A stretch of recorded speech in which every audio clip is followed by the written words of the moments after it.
All right, good evening, everyone.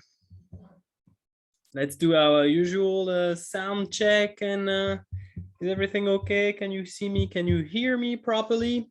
Are we ready to start?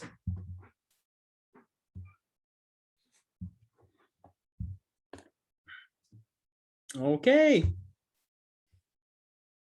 Okay.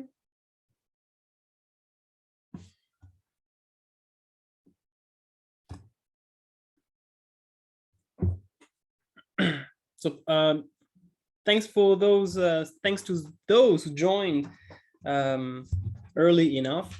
Make sure that you also sign up early enough, because then, of course, if you register just 5 minutes before the beginning of the event, that makes it a bit more complicated for me to deal with, to check and confirm your registration. So that's why on the website you are advised to register at least 24 hours before the event, so I have sufficient time to handle your registrations. All right, so I hope you are doing good. I guess most of you have already started school, so maybe the students are not yet back, but in any event, I hope that everything goes well.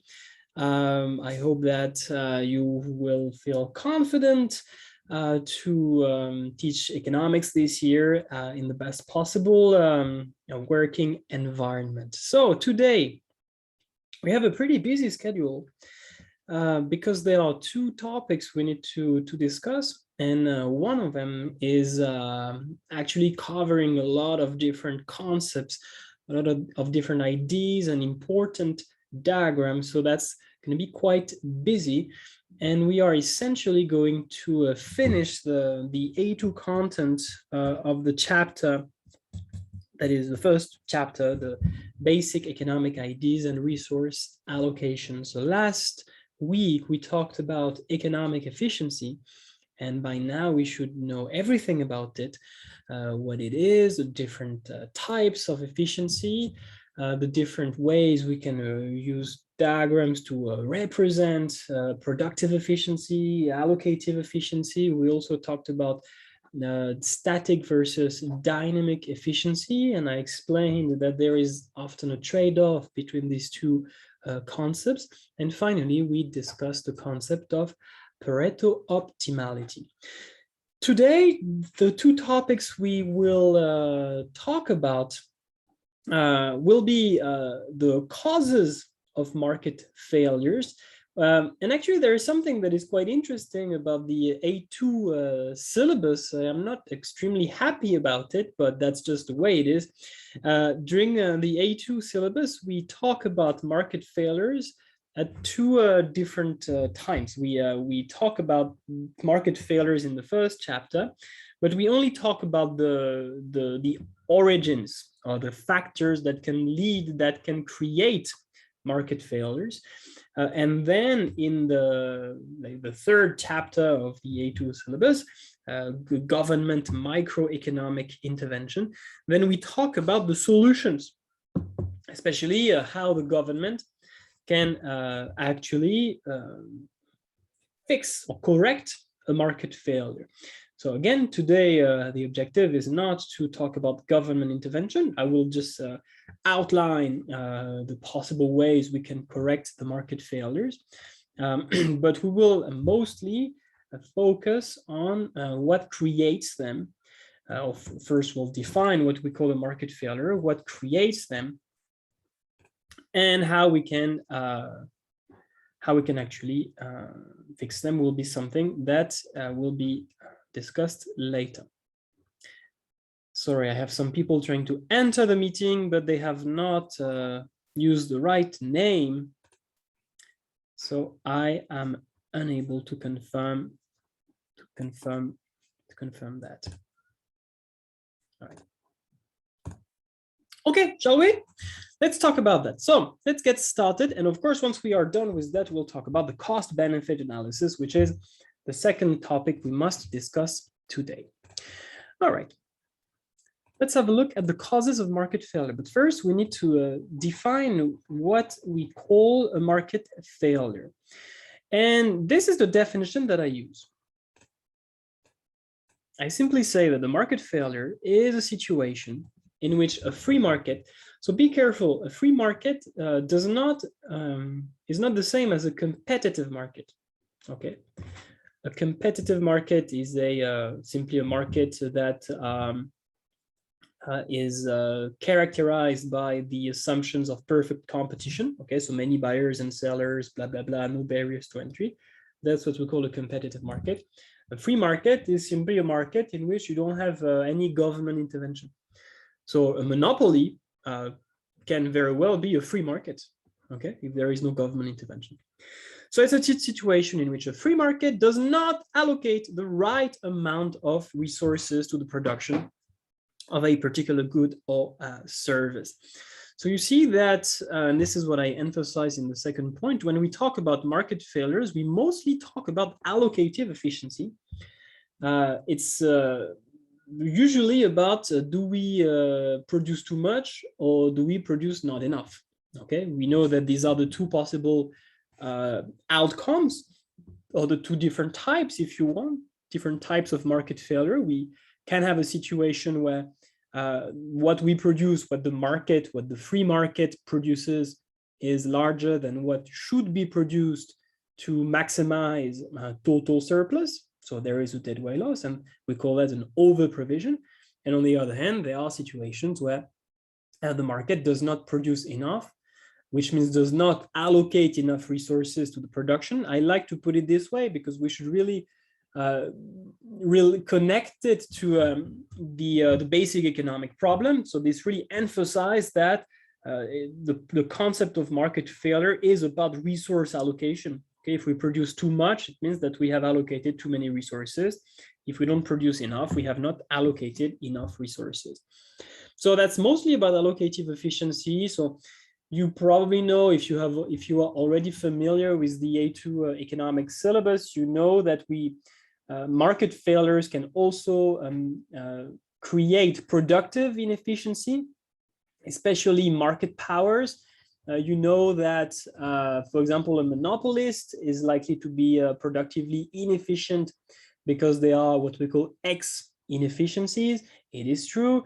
You also know that when there is a market power, so it could be in a monopoly, it could be in monopolistic competition, you know that the equilibrium output does not minimizes the average total cost. It is true. So this is not the concept of market failure, is not exclusively about allocative efficiency, but usually when you hear market failure, you should really think about, do we produce too much or do we produce not enough in terms of maximizing total surplus and avoiding any deadweight loss. So what are the main causes? What can create a market failure? And there are essentially four sources that your students must know. They are public goods, which is part of the AS syllabus, but I will briefly review what your students must know about that, and I do it with my A2 students. They even if this is not a very complex topic, students, they tend to forget what is a public good, or especially why it causes a market failure. Okay, information failure, which is mostly about merit and demerit goods. We don't have a good information, so we don't make the best possible, especially consumption decision. Market powers. So be careful, because in many books or many websites, instead of market powers, I see monopoly power. Okay, that's one example, but it's a bit narrow. Any market that is not perfectly competitive will fail to achieve allocative efficiency. You know that. You can look at an oligopoly. You will fail to achieve allocative efficiency. So there are no diagrams of an oligopoly in which you can clearly see that, at least not in the A2 syllabus, but you can trust me on that. An oligopoly is allocatively inefficient, and same thing for monopolistic competition. So instead of just saying monopoly power, it is more general to say that anytime there is a market power, it is likely that the free market will lead to allocative inefficiency. But of course, I cannot really say too much about market powers for now. Why? Simply because these market structures, monopoly, oligopoly, monopolistic competition, these are topics that will be studied later. So what I'm going to do in this chapter is simply to outline, to give very general ideas about what is a market power and to give the intuition on why it makes the market fail. So public goods information failure, this is something that has already been studied in AS. So I'm just going to summarize the key ideas. Market powers, I will just outline it simply because we have not yet studied these market structures. The only thing that we will study in more detail in this chapter, and that is really new to A2 students, so that should be new to A2 students, is the concept of externality. Okay, so we will spend a bit more time on this together. So essentially that's it, okay? Sometimes in books, they add a last or fifth possible source of market failure, which is about factor immobility. You know that in most market structures, we assume that the factors of production, that the resources are perfectly mobile, both occupationally and geographically, which essentially means that the supply of all resources is perfectly price elastic. In perfect competition, we usually call that a constant cost industry. But if you relax this assumption, then you might actually have a situation where some markets are allocatively inefficient because the factors of production are not perfectly mobile. But for the A2 syllabus, it's not necessary for your students to know this cause of this type of market failure. Okay, so let's. So you see, you have the reminders sign there, just to use that when I want to tell my students that, hey, those slides, the content is not new. You are supposed to know that already. And of course, public goods, this is something that your A2 students, they should know by heart. All right. I like this picture because it's clearly a good example of a public good, and it's a bit more fun than street light. I am sick of hearing students giving the example of streetlight all the time. Okay, it is an example that works, definitely, but everybody uses the same example all the time. So it's a bit boring, don't you think? Especially for the examiner, if you are an examiner and you mark an essay and the student talks about public goods and use the example of streetlights. Well, okay, so how do you feel about that? You say, yeah, it's correct, but it's boring. So I try to give examples, not only for public goods, in general, I try to use examples that work and that are a bit different. So then it's gonna to catch the attention of the examiner, and this can be something beneficial to the student. So this example is a system that we call an asteroid impact avoidance system. So this is an asteroid, all right? And of course it's dangerous. And this system, so it's a bit like science fiction. It doesn't actually exist, right? I don't think we have like satellites that can melt or destroy asteroids just by using lasers, by melting it or whatever. But NASA has some systems that are designed to not really destroy asteroids, but mostly to change their course, to modify their course very slightly. But when they are still very, very far from the planet, because of course, the further away the asteroid, the smaller the change in course that is required to protect our planet. So they have some systems, they have designed some systems to protect our planet against this type of catastrophic event. And this system is clearly an example of a public good, because once the system is there, it is non-excludable, okay? Even if you do not pay for this system, everybody on the planet is protected, even your favorite pet. Okay, let's say you have a cat whose name is Pineapple, for example. Well, your little Pineapple will be protected by that system, even if he doesn't pay for it. And it is non-rival because the fact that I benefit from this protection system does not prevent anyone else from enjoying this protection.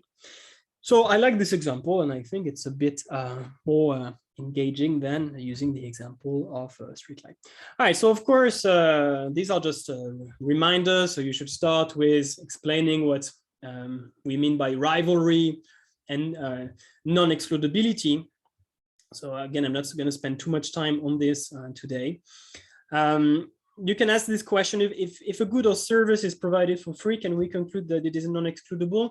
I like to ask this question because most of the time students will see, oh, this is free. Well, that means that it is non-excludable. No, there are some goods or services that are free, but they are clearly excludable. Now, if you think about, I don't know, in some countries, you know that public education is free, right? In some countries.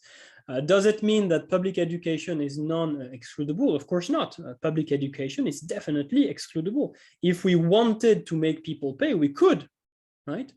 We could very well expect everyone to register, and there could be a tuition fee to sign up in a public school. It is possible. So that makes public education definitely excludable, even if in practice, governments don't charge a price for public education. Remember that non-excludability, it's not about do we make people pay or not, it is about can we, is it possible to make people pay or not? Then, of course, you should define at least the concept of private good, rival, excludable, and public good, non-excludable and non-rival. If you want to take it one step further, but this is not necessary, okay, you can also define what we sometimes call those quasi-public goods, which are goods that have one characteristic of a public good and one characteristic of a private good. Okay, so you have two possibilities, like non-excludable and rival, it's a common resource, and excludable and non-rival, it's what we sometimes call an artificially scarce good, but it's actually easier to call that a club good. All right, and be very careful, because a very common mistake, and I hope your students will avoid making that mistake, is to when they have to define a public good, they write a public good is a good provided by the government.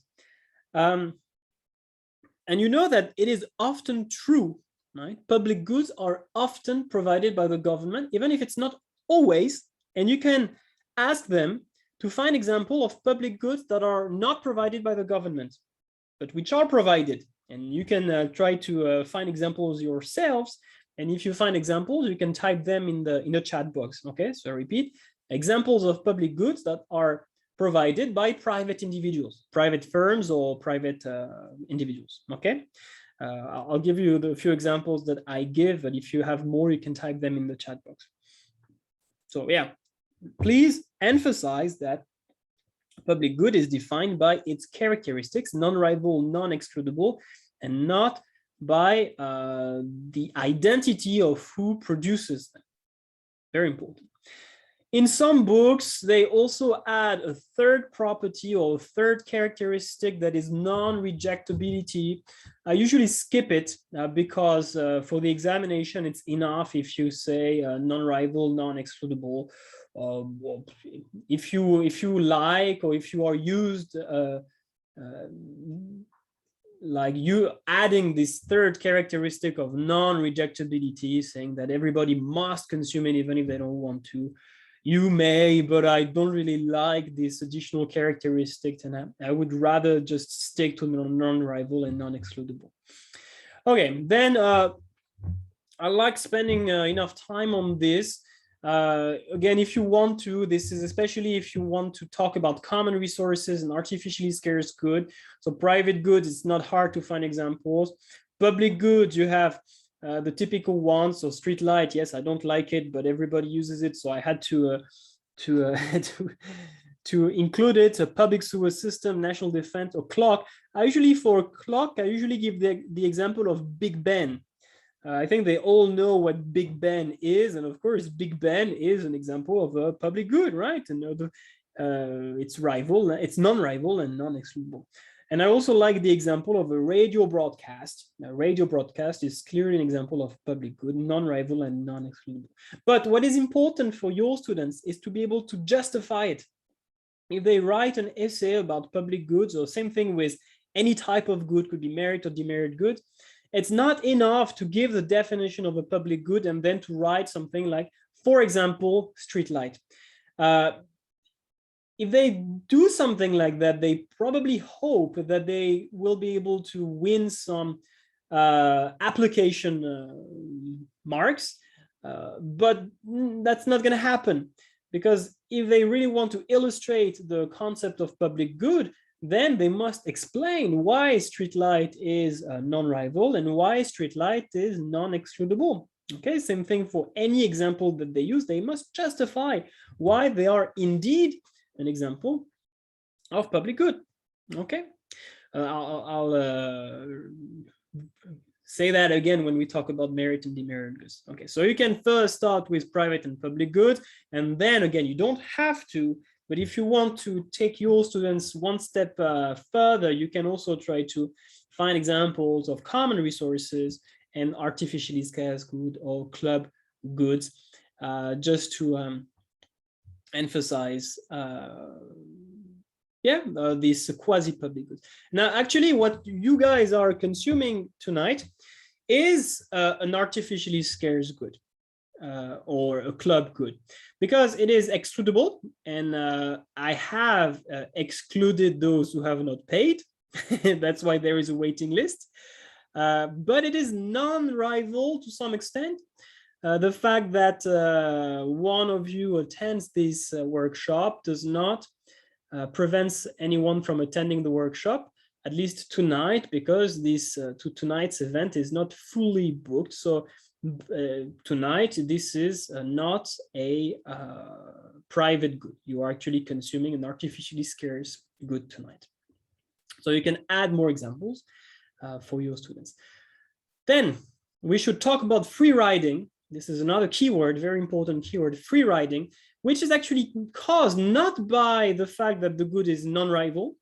Okay, non-rivalry has nothing to do with free riding. Free riding is actually caused by the non-excludability property of the public good.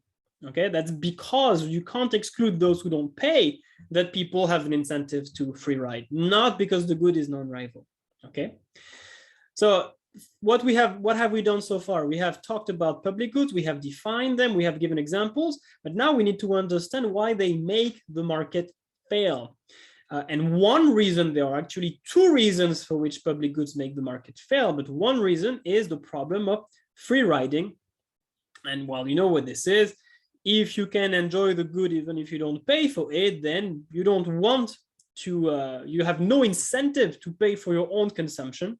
And what does it mean? It's important to understand that if you are not willing to pay for a non-excludable good, this means that there is no demand for a public good. What is the definition of a demand? It's how much people are able and willing to pay for a good, at any given price. But of course, if the good is non-excludable, people are not willing to pay for the product, and therefore the demand is zero. The effective demand is zero. And of course, if you're a business, and if you know that the demand for public goods is zero, careful, this does not mean that people do not benefit from consuming public goods. This means that people don't want to pay. Okay, that's the difference. So if you anticipate that nobody wants to pay for what you may choose to produce, are you going to produce it to begin with? No. So no resources will be allocated to the production of non-excludable good, and therefore they will be underprovided in a free market. So that's actually one reason for which the market will fail in the presence of a public good, and more precisely when a good is non-excludable. And I like to ask them this question. As a student, have you ever adopted a free riding behavior? And what I had in mind when writing this question was the example of group work. You know, when you have like 4 students working together on a project, and then you say, all right, next week you make a presentation and I will give 1 grade for the group. Like all the students within the same group are going to receive the same grade. And very often what happens, you have one, let's say, strongest student who's going to do most of the job, and the others who are going to take it easy, right? Sit back and relax, simply because they know that they can still get the good grade even if they don't contribute, even if they don't make an effort. So that's an example of free riding, and unfortunately there are many free riders.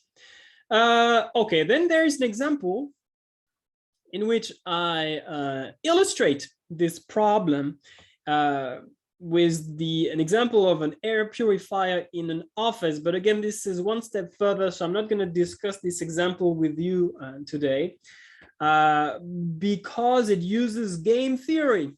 And we have not yet really talked about game theory, but essentially what I do, because I assume most of you are familiar with payoff matrices and Nash equilibrium and so on, what I do is that I've designed a game where people have to decide whether or not to contribute to purchase an air purifier. And clearly an air purifier is an example of, actually, you could say a public good, right? It's non-excludable. Once it's there, everybody in the office can enjoy it. And it's, even if they have not paid for it. And it's non-rival because the fact that I benefit from clean air does not prevent my colleagues in the office from breathing the same clean air, right? So an air purifier could be regarded as a public good. And what I do is that I essentially say, all right, so they have to decide whether or not to pay. And as you can imagine, each of them has an incentive just not to pay and just wait for the other to pay. So I could have my 2 players, so the 2 colleagues in the office with 2 strategies. And then with my little story, I can input some payoffs for each combination of strategy, and then look at what's going to happen if each of them makes a rational decision. And using the concept of strategic dominance, or the concept of Nash equilibrium, in that case it's equivalent, then I can show that, well, each of them will choose not to contribute, and therefore you'll see that there will be a problem of an under provision. It would be optimal to have an air purifier, this is what I show, but because each of them has an incentive to free ride, at the end of the day we do not have an air purifier. Okay, so, but of course, I usually don't do it with the students because they don't know game theory, and I don't want to spend too much time on this, especially because this is just supposed to be a reminder from AS. Then what I do, but again, I skip this, you still have the one step further star. I talk about artificially scarce goods. Why? Because I want to explain that since public goods are also non-rival, there is another problem. A non-rivalry creates another problem and leads to a market failure for another reason. So it's not even free riding, it's something else. And this is what I explain here. So I'm not going to go through that with you, but to make a long story short, what I explain is that if you have a non-rival good, the efficient price is 0. You can have a look at the PPT if you are curious, if you want to understand why, but it is allocatively efficient to charge a price equal to 0 when you have a good that is non-rival. And of course, this is not possible, right? Firms cannot charge a price of 0. They have costs. Even if the marginal cost is 0, they have fixed costs. So they must charge a strictly positive price for them to cover their costs of production and make a profit, which means that the price that is going to be charged for non-rival good is going to be too high, and therefore there will be a deadweight loss. Okay, so that's another reason for which public goods are not provided in efficient quantities in a free market. The price is just too high. There's a question in the chat box. Could you please explain more about the MB and MC of the diagram? MC is the producer, Y, the horizontal axis is the number of consumers. Well, in this example, it's a bridge. All right, this is okay. We have a bridge, and instead of having the quantity, so it's a number of cars who actually use the bridge. And of course, it's a bridge. It's a toll bridge, so you have to pay to cross the bridge. Okay, a bridge is a good example of an artificially scarce good. It is excludable. Of course, you can ask people to pay to cross the bridge. It's easy, but it is usually non-rival. Okay, the fact that you use the bridge does not prevent the car behind you from using the same bridge. And goods that are non-rival, the property that they have is that their marginal cost is zero. Okay, it doesn't cost anything to allow one more car to cross the bridge. Now, I can take another example if you want. Tonight's workshops, it does not cost me anything to allow one more teacher to participate, right? For me, it's honestly essentially the same. You could say, okay, unless if this additional teacher asks you a question or something like that, but essentially, I think we agree that whether I have 10 or 20 teachers tonight is not going to change much. I still had to prepare all the resources for the workshop, and also it doesn't change much. So the marginal cost is zero. And here it's the marginal benefit of consumption, okay, which is essentially the demand curve. There are some people who are willing to pay a very high price to cross the bridge, and then there are people who are willing to pay a low price to cross the bridge, okay? So that's why the marginal benefit is essentially decreasing. Simply, we add all the willingness to pay, and we rank the willingness to pay of all potential users, okay? So for some people, the bridge is gonna save them a lot of time, so they will be willing to pay a high price. And for others, it's not going to make such a big difference, and therefore they will be willing to pay a low price. And we know that to have allocative efficiency, we should have marginal benefit of consumption is equal to marginal cost of production. So what we see that, okay, the optimal quantity is there. And if we want this quantity to be the equilibrium quantity in the market, then the price should be zero. That's why I said that the optimal price is zero when you have a club good, when you have an artificially scarce good. That's the idea. All right, there is. Let me just read the chat box. This marginal cost is not the marginal cost to produce one more. Yes, it is. It is the marginal cost of not here. It's about allowing one more car to use the bridge. And if I use again tonight's workshop as an example, this would be, for example, the marginal cost of allowing one more teacher to join the workshop. And as I said, it doesn't cost me anything to allow one more teacher to join the workshop, so my marginal cost is essentially zero. Okay. And AE is demand is equal to supply. Not exactly, no. AE, well, supply is equal to demand if you do not have externalities, and if you do not have information failure. And yes, here the marginal cost that you have there can be regarded as the supply curve. Absolutely, it can be regarded as the supply curve in that case, because you know that the supply curve is equal to the marginal cost of production. So that works. Yep, it works fine. So that's the idea. It doesn't cost anything. Think about Netflix. Okay, think about Netflix.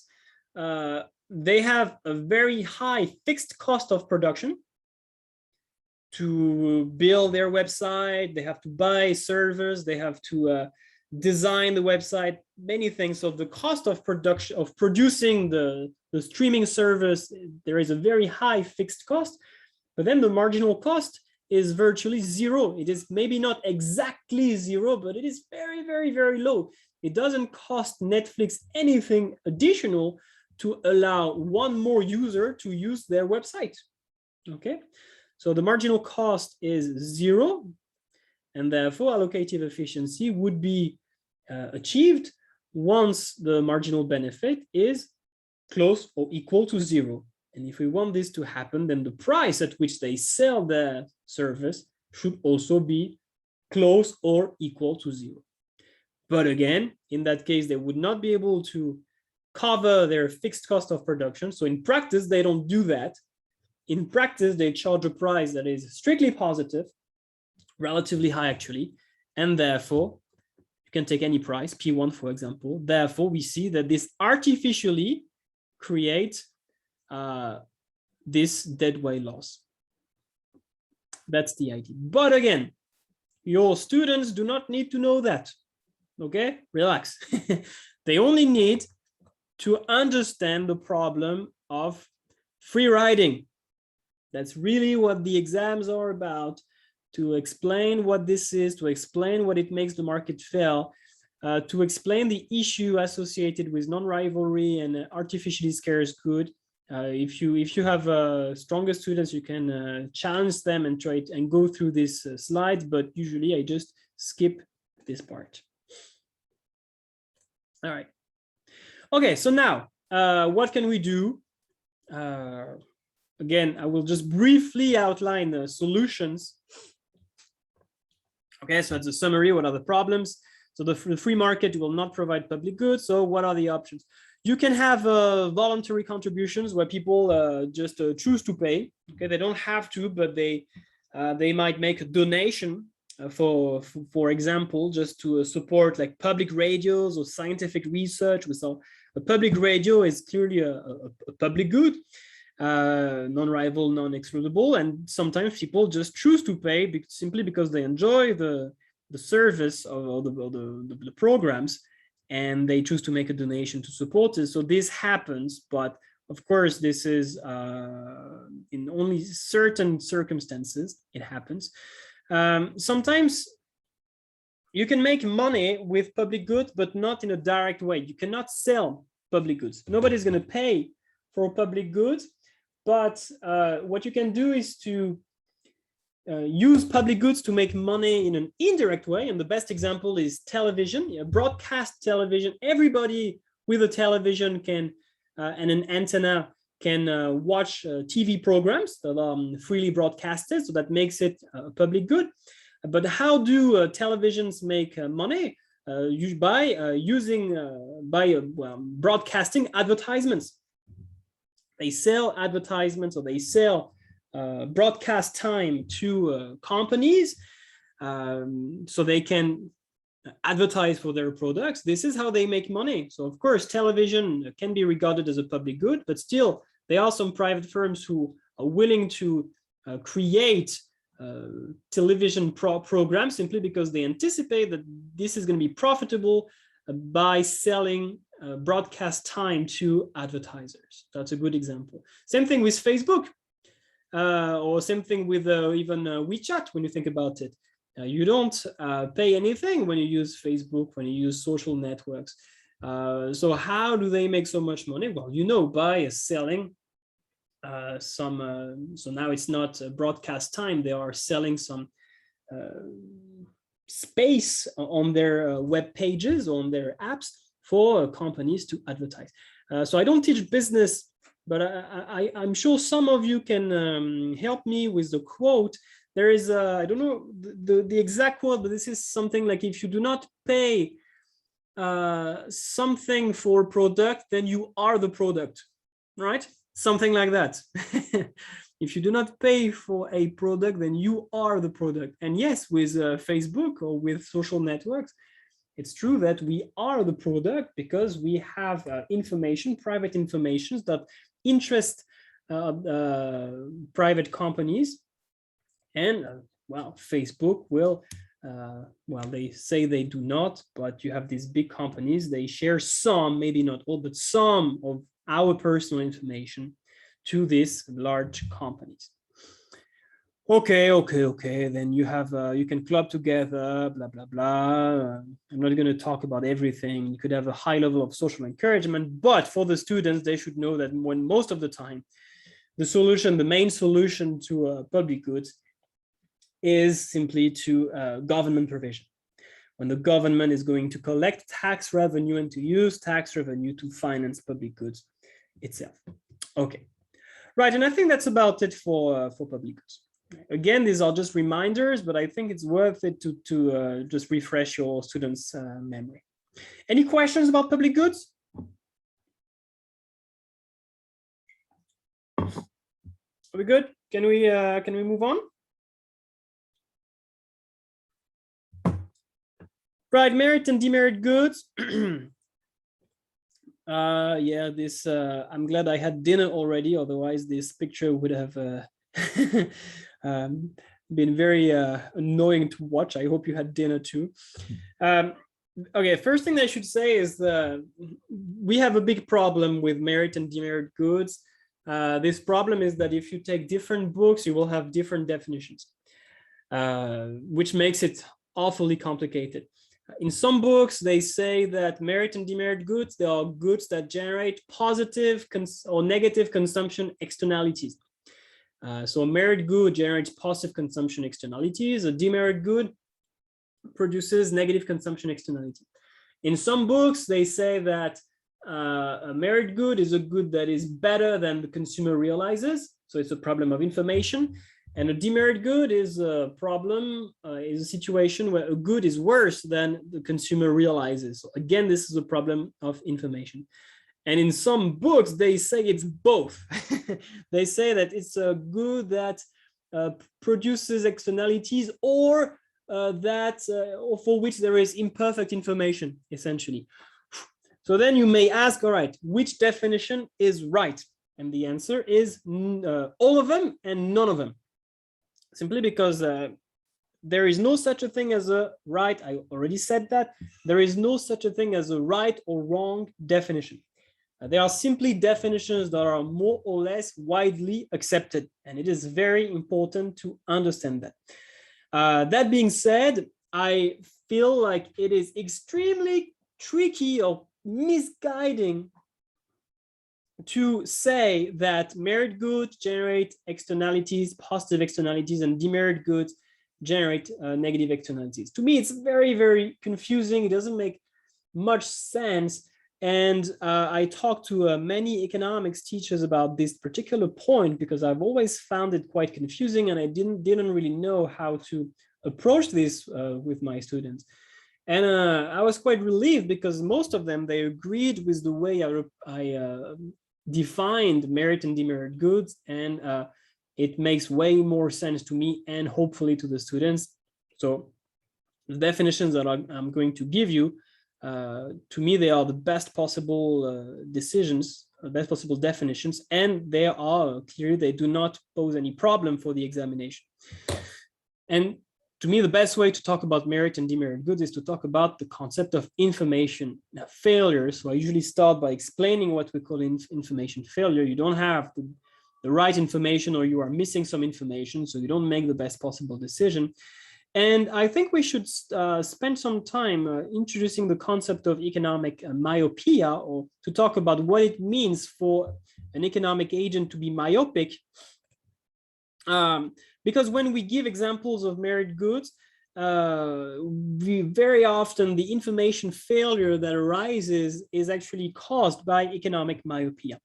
So I like to spend some time talking about this and explaining that, yes, sometimes the decisions we make, they involve costs and benefits, but that will not arise right now, that will arise in distant future. What is a distant future? Could be a few months, could be a few years, could be a few decades, but essentially things that will happen in the long term. And because it's too far from us in time, we don't really care about them. Okay, so we ignore these costs, or we underestimate these costs and we underestimate these benefits. And because of that, and that's why we say we are myopic, just like if we do not see very far. And because of that, because we ignore this cost, we ignore these benefits, then we do not buy the right quantity of a product. We do not demand the right quantity of a product because we do not attach sufficient importance to the future. Okay, we do not sufficiently care about the future. In economics, we say you discount the future too much. Okay, just like, hey, minus 80% on the future. Just don't care about the future enough. You don't give sufficient weight to the costs and benefits that will arise in the distant future. So of course, if you ignore a benefit, then the demand is going to be too low. And if you ignore a cost, the demand will be too high. Okay, that's as simple as that. And one case is the case of a merit good, and the other is the case of a demerit good. That's, to me, that's the best possible way to introduce the concept of merit and demerit good. So merit good, well, there is a benefit that we do not see. Okay, keep it simple. There is a benefit that we do not see simply because it usually arises in a distant future. So because of that, the demand for merit good is going to be too low, okay, because the benefit we perceive is less than the true benefit or the total benefit. There is an unforeseen benefit.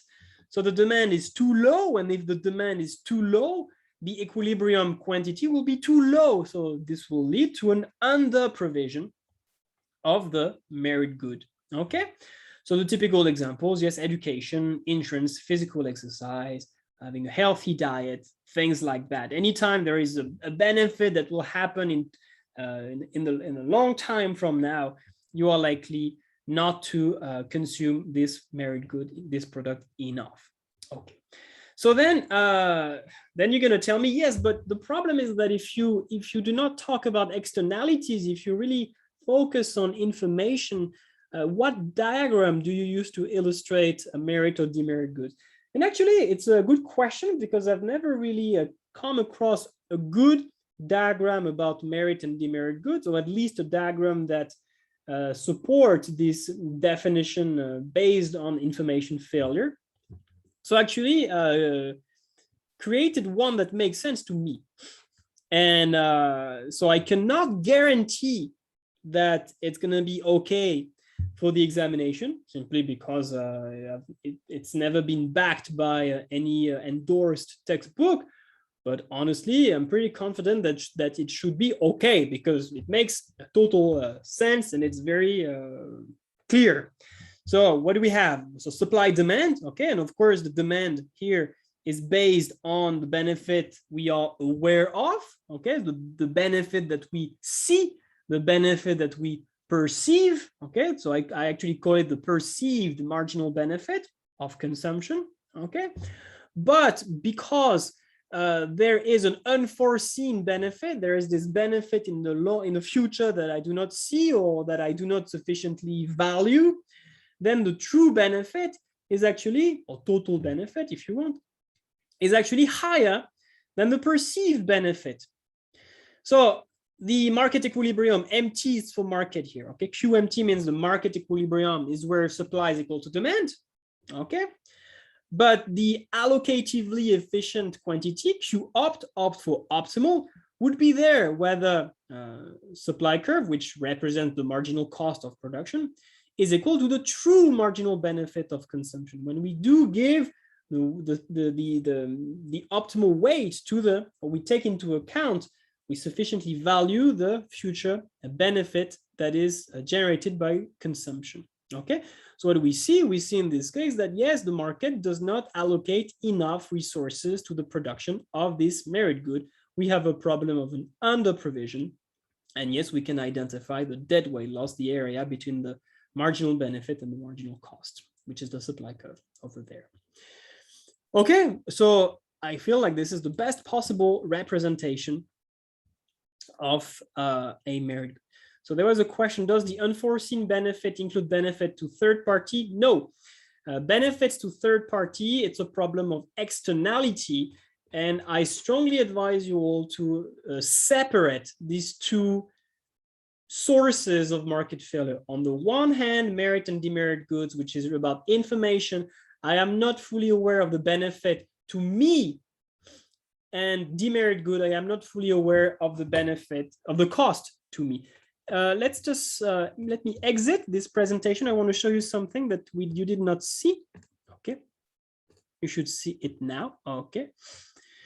Okay, and this is exactly what I explained. Let's have a look at the example. Cigarettes should be considered a demerit good, not because of passive smoking, Okay, passive smoking is a problem of externality. It's a negative consumption externality.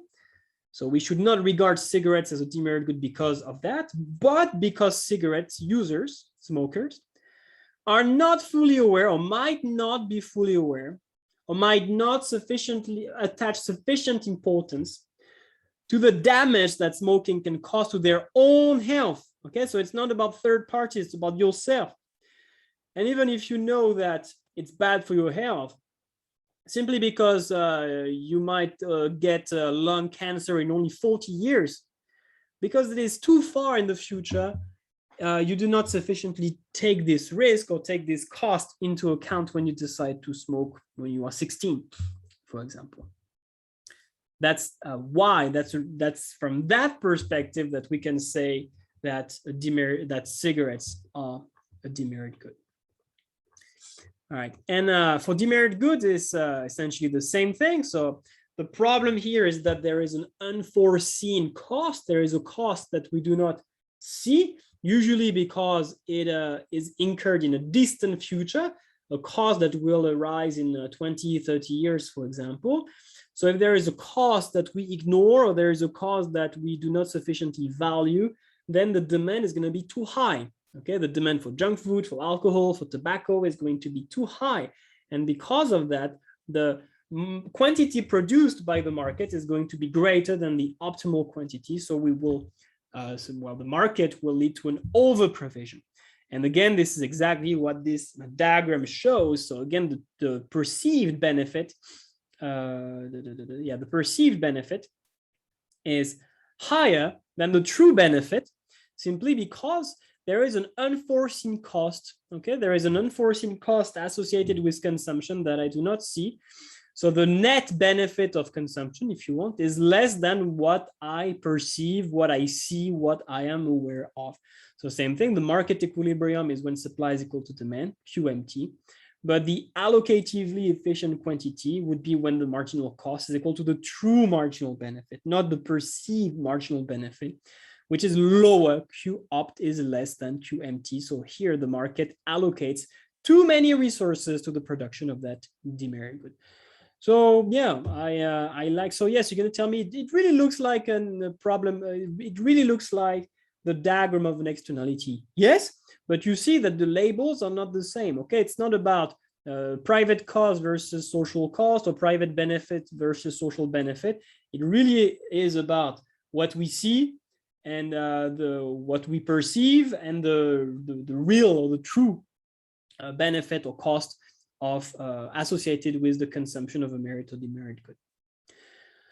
Right, and of course there will be a dead wireless. So again, I'm not going to talk too much about the government intervention. What can we do about that?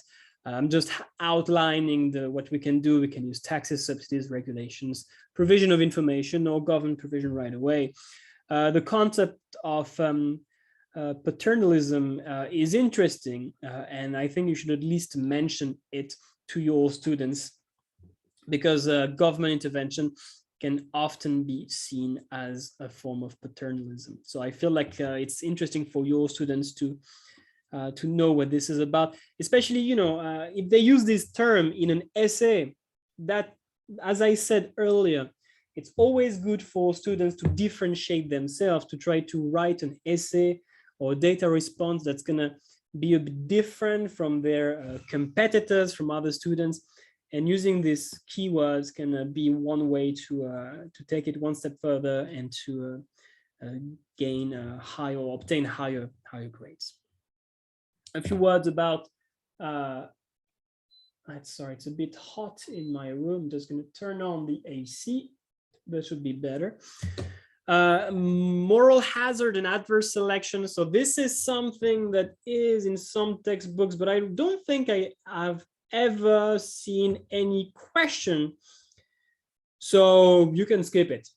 All right. If you want to teach it, you can, but I'm not going to say anything about that. That's another problem that is caused by information failure. Another reason for which the markets can fail. But have you guys ever seen any question that specifically refer to moral hazard and adverse selection? Well, I don't think so, right? So again, if you want to say a few things about these two concepts, you may, but even in AS, did you see in past papers? Yes? All right. Okay.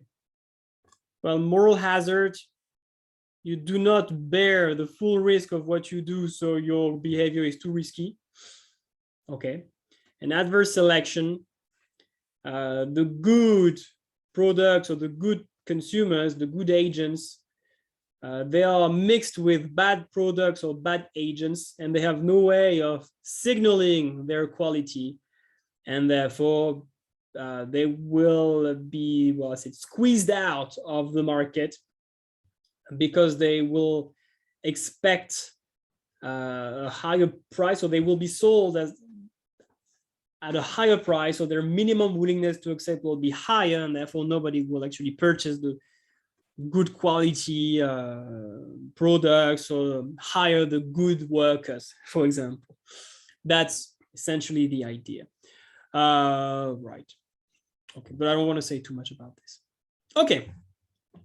So, so everything we've done so far was mostly reviewing, but it's important that you do it even in A2, public goods and information failure. Now, what we have left, what's left for us to do is to talk about market powers and externalities. But market powers, there's not much you can say, honestly, because we have not yet studied market structures. What you can do, however, is just to define what we call a market power, the ability to influence the market price. And you should be careful with one thing. Very often, when you think about market powers, you think about firms, sellers being able to influence the price. Yes, it's true, but you can very well have a market power on the demand side. Sometimes it's the buyers who can influence the market price. Okay, so do not only focus on the supply side, or also acknowledge that a market power can be on the demand side. And we'll see that, yes, this market power depends on the market structure, so all the possible characteristics of a market, but again, we'll see that later. And yes, I do emphasize that market power can be on the demand side. We call that the buyer's market. And you can just give the intuition, why does it make the market fail? Because in that case, if the buyers, if they have a strong power in the market, they can use this power to decrease the price. Okay. What we study in A2, for example, you can link it to a monopsonistic labor market. Okay, when we will study the labor market, we'll study the monopsony. A monopsony is a buyer's market. And if you remember the content of the labor market, you know that in the monopsony, the equilibrium wage is less than the allocatively efficient wage. So that's exactly why the market fails in a monopsonistic labor market. Buyers use their power to decrease the price, and the price is less than the efficient level. In the seller's market, like a monopoly, it's the opposite. The sellers, they have the market power. And why does this make the market fail? Well, usually because they use this power to charge a higher price, a price that is higher than the allocatively efficient price. And what is important to understand is that in both cases, it doesn't matter if the price is too high or too low. In both cases, this usually leads to an under provision. Okay, even if the price is too low. Because if the price is too low, the problem is that the suppliers, they will not be willing to sell a lot. And therefore, there will be, again, an under provision. Okay. And then just tell them, we will see later. We will see later what happens. We'll see in more detail. The relationship, we'll examine in more detail the relationship between market powers and allocative efficiency, productive inefficiency. And we'll also see that sometimes market powers can be beneficial. Don't say more, because of course they do not, your students, they do not have enough knowledge about market structures and all that. So that can take us to the last cause of market failure, externalities. Okay, let's see if you are good. Who can tell me what we see on that picture? Who can tell me what this is?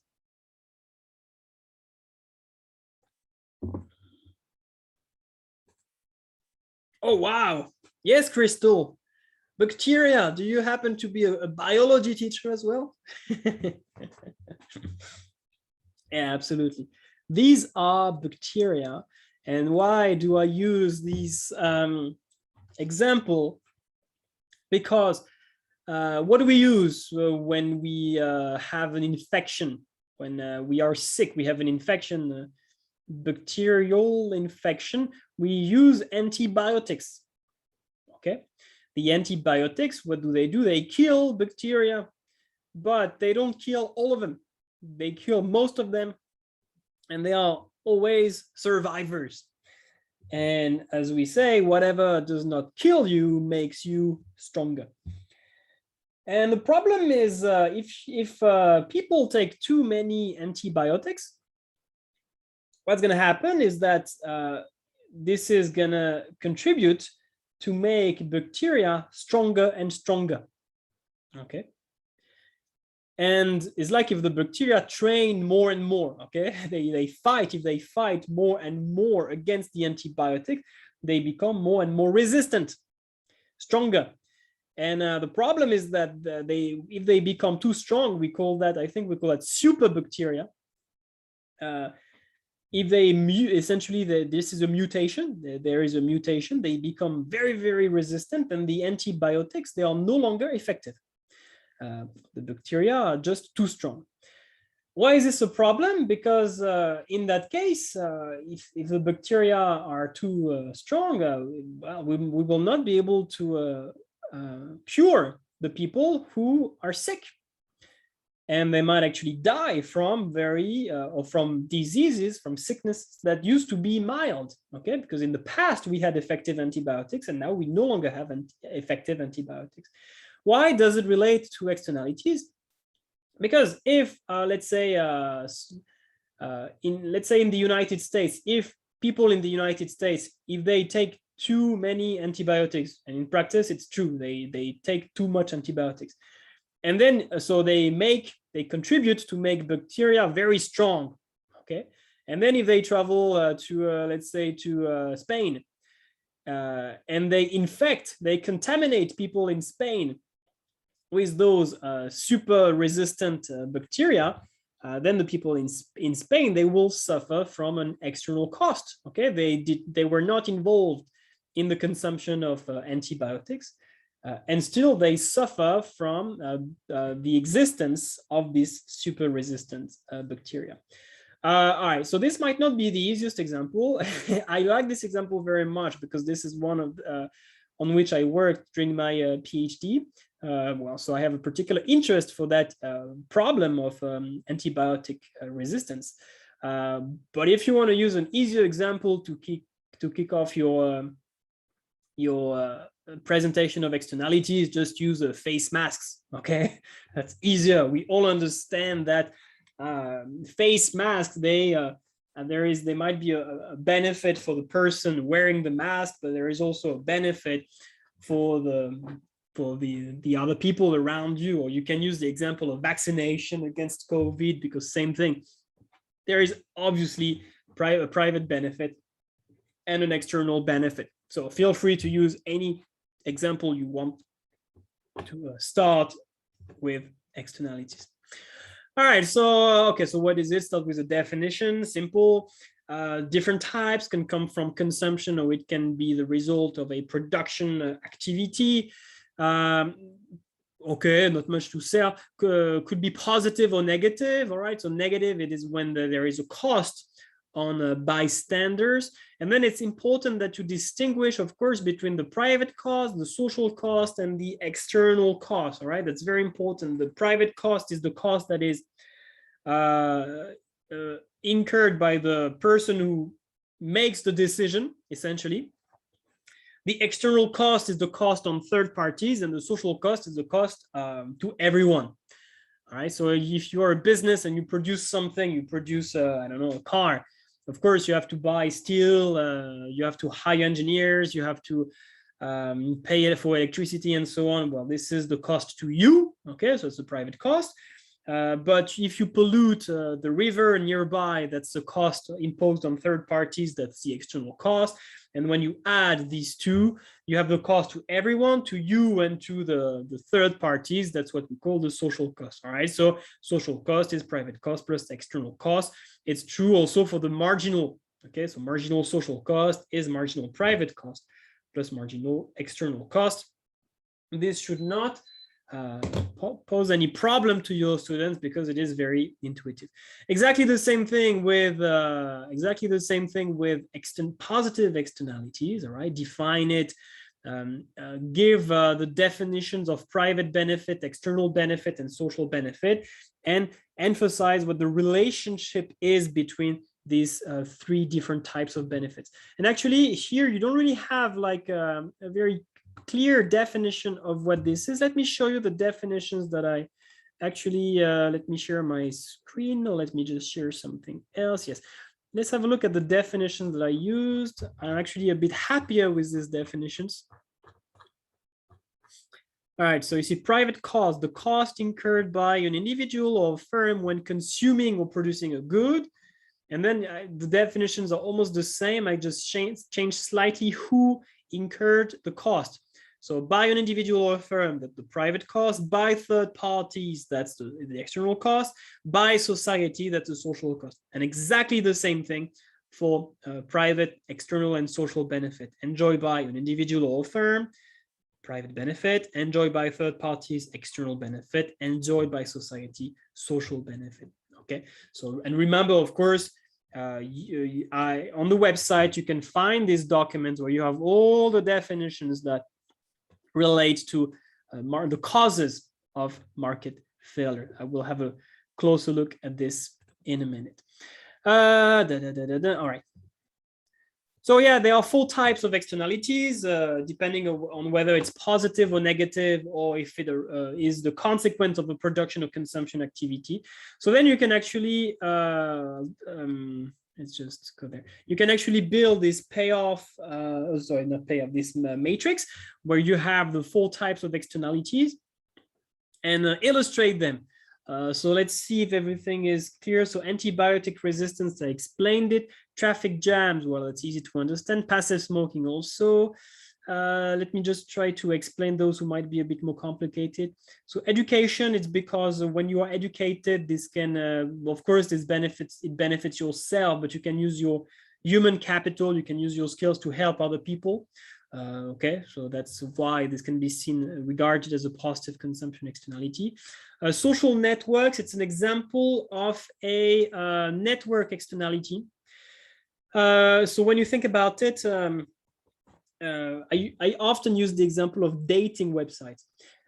What makes a dating website valuable is that there are many people using it. I don't think you would be willing to pay to sign up on a dating website in which you only have 4 members, right? It's quite unlikely that you will find the love of your life if there are only 4 members. So a network is essentially a good or service whose value increases with the number of users. So the more users there are, the more valuable the network becomes for everyone. So if you sign up, if you join a dating website, then of course you benefit from using the website, the network. So that's a benefit to you, that's a private benefit. But since everybody else in the network can now communicate with you, this creates a benefit for them also. Okay, so when you sign up on WeChat, on Facebook, or on a dating website, you increase the value of the network for everyone, because everyone can talk to you, everyone can communicate and interact with you, and therefore this is what we call a positive network externality. Okay, that's what I okay. And vegetarianism, the reason for which it can be regarded as a positive consumption externality is mostly because you know that meat production is very polluting, and therefore if you stop consuming meat, you actually contribute to reduce greenhouse gases emissions, and especially methane emissions. Okay, so for negative production externalities. I give the example of industrial pollution, but please emphasize, do not only focus on air pollution. You can talk about noise pollution, water pollution, soil pollution, to diversify a bit. Okay, the air pollution is not the only type of pollution that exists. Okay, and then positive production externality. R&D stands for research and development. So here the idea is that research and development leads to innovations. Innovation is essentially new knowledge, okay? And the new knowledge can benefit the innovator, the firm who has invested in research and development, but this new knowledge can benefit everyone, especially in the long run. So that's why we call that R&D spillovers, which is the knowledge that has been produced during the R&D process that benefits mostly other businesses.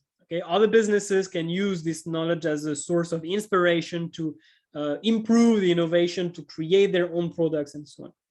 And the beekeeper and the apple grower, it's a very famous example of a positive production externality. It's a situation in which you have a beekeeper, so someone producing honey with bees, for example, that has just put his the hives, so the hives or the houses of the bees, very close to an apple grower, so essentially a field where someone grows apple trees and collects apples. And the idea here is that the bees, what are they going to do is that they are going to contribute to the pollination process. You know that for the apple flowers to actually give a fruit, they need to be pollinated. And you can do that manually, but it's very costly. But guess what? The bees, they will do that for free. The bees do that naturally.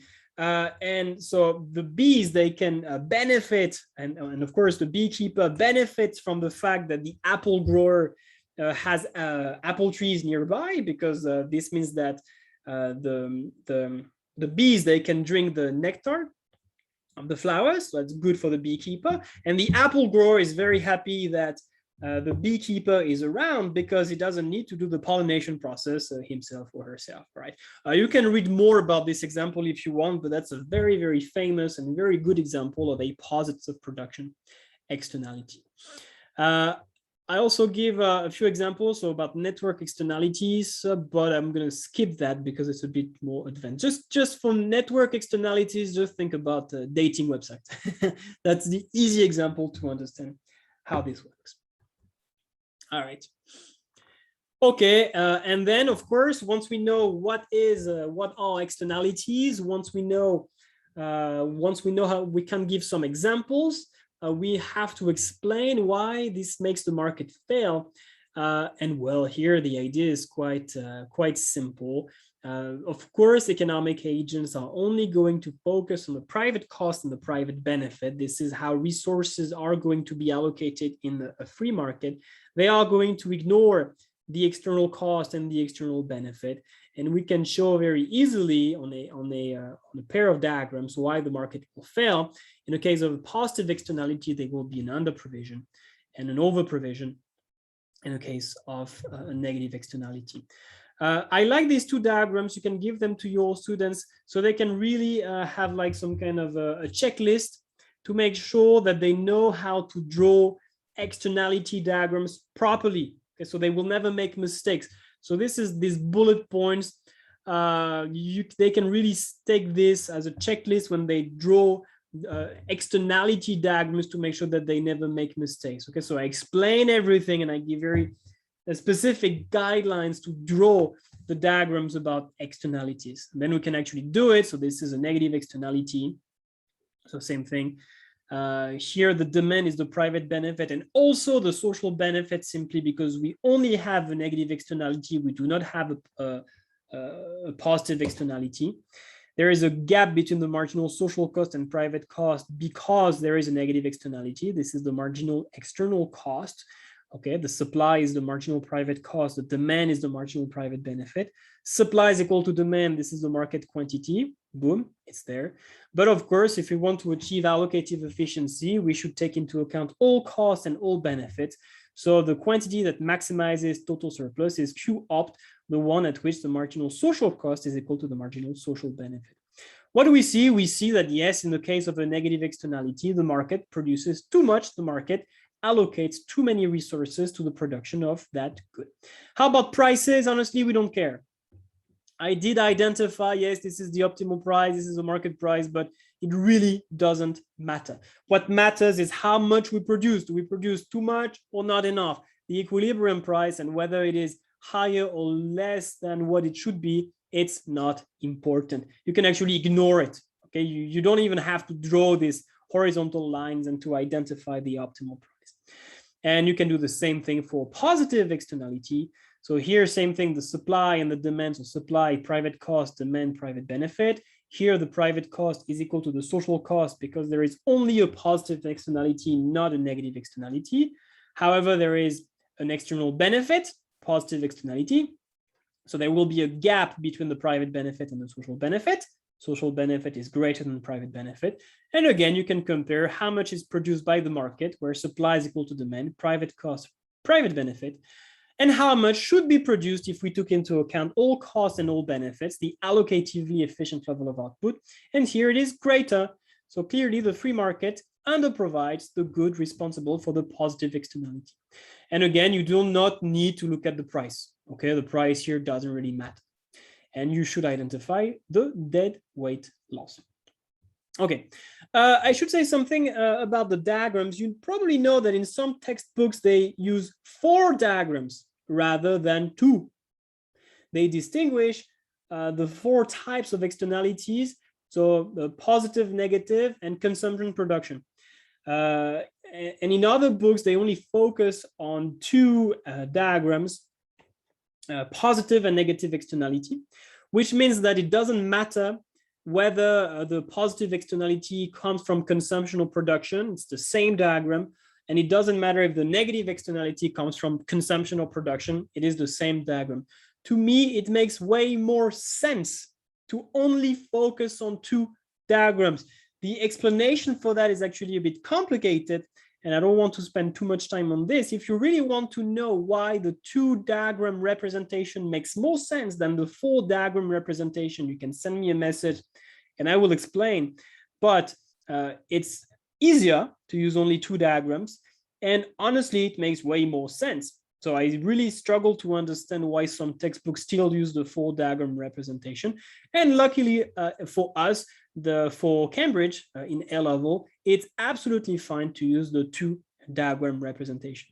If some of you teach IB, you know that in IB, unfortunately, well, in my opinion, they use the 4 diagram representation. But for A level, this is absolutely fine. Okay, then you have this is the last yeah, we have two slides to practice, so let's just go through this together. Sean argues that the government should not worry about positive externalities because they do not impose any external cost on society. Do you agree? Of course not. In both cases, it doesn't matter whether you face a positive or a negative externality. In both cases, the market fails, so we should worry about both. Would it be socially optimal to eliminate all CO2 emissions? Of course not. There is an optimal level of pollution, and it's not zero. Zero pollution is not optimal. This would mean no production at all. As you can imagine, this would not be optimal. Is it possible that externalities arise even when information is perfect? Yes, externalities are not about, it's not about a problem of information. Externalities arise simply because we make self-interested decisions, because we only take into account the private costs and the private benefits of our actions, and we don't care about the external benefit and the external cost. That's it. Even if I know that, I don't know, that if I smoke, this can damage the health of the people around me, at least according to economic theory, I do not care because I am a self-interested economic agent. And then you have these 4 things as a conclusion. This overall conclusion, this is something that I added this year. This was not in my previous PPTs, so that's new. Do we have the concept? Sorry, I'm just answering a question. When you send messages in the chat box, could you just please send the message to everyone so then everyone can see the message? That would be best. Do we have the concept of net externality? No. I guess what you mean is if you have like, let's say, a positive externality and a negative externality at the same time.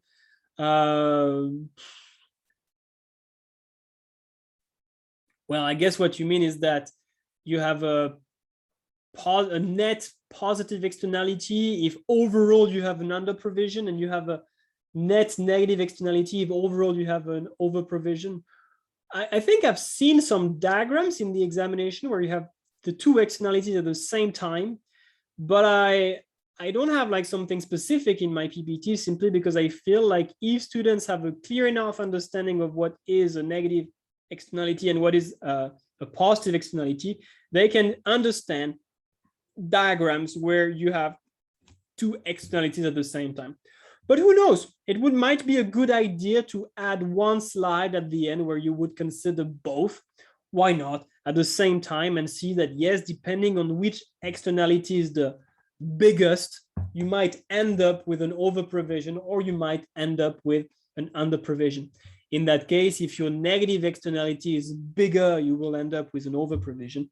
And if your positive externality is bigger, you will end up with an over provision. Would the marginal social cost also shift to the left when an indirect tax is charged? No, the marginal social cost doesn't change, because a tax is simply a transfer between like firms and the government. Okay, so simply because you should really see the social cost as the cost in terms of resources.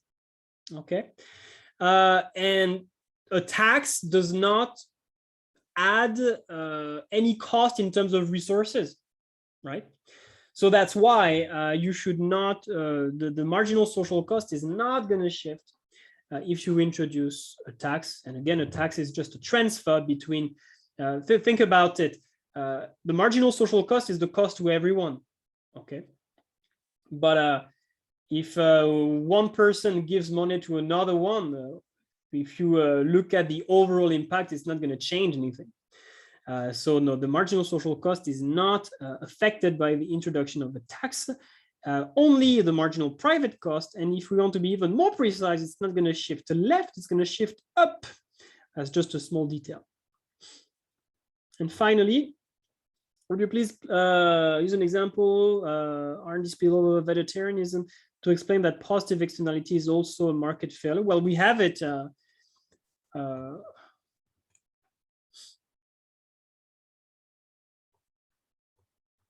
All right. So, for example, vegetarianism. When people choose, when people have to decide whether or not to eat meat, they care about, or whether, when they consider whether or not to become vegetarians, they look at the benefit to themselves. At least this is what economic theory predicts. And there are benefits for you if you choose not to consume meat anymore. And the main could be that meat, and this has been proven, that eating too much meat is bad for your health, especially red meat. So this would be the private benefit, yes, of becoming a vegetarian. But there are also external benefits, and we can identify two main external benefits. The first one would be it's good for the animals, of course, because we don't kill them. So this is an external benefit. But again, according to economic theory, you don't take this into account. You only focus on the benefit to you. And the second external benefit could be the one on the environment. If you become a vegetarian, there will be less meat production, and therefore there will be less greenhouse gases emissions. So when you have to make your decision, if you only look at the private benefit, the benefit to your own health, if you eat less red meat, this might not be sufficient to convince you of becoming a vegetarian. But if you had taken all benefits, the benefit to you, the benefit to the animals, and the benefit to the environment, then this might have been enough to change your mind and become a vegetarian. So you see that in that case, if you only take into account, if people only take into account the benefit to themselves, you don't have enough people who become vegetarians. But if people took into account all the benefit, the social benefit, you would have more people who would actually become vegetarians.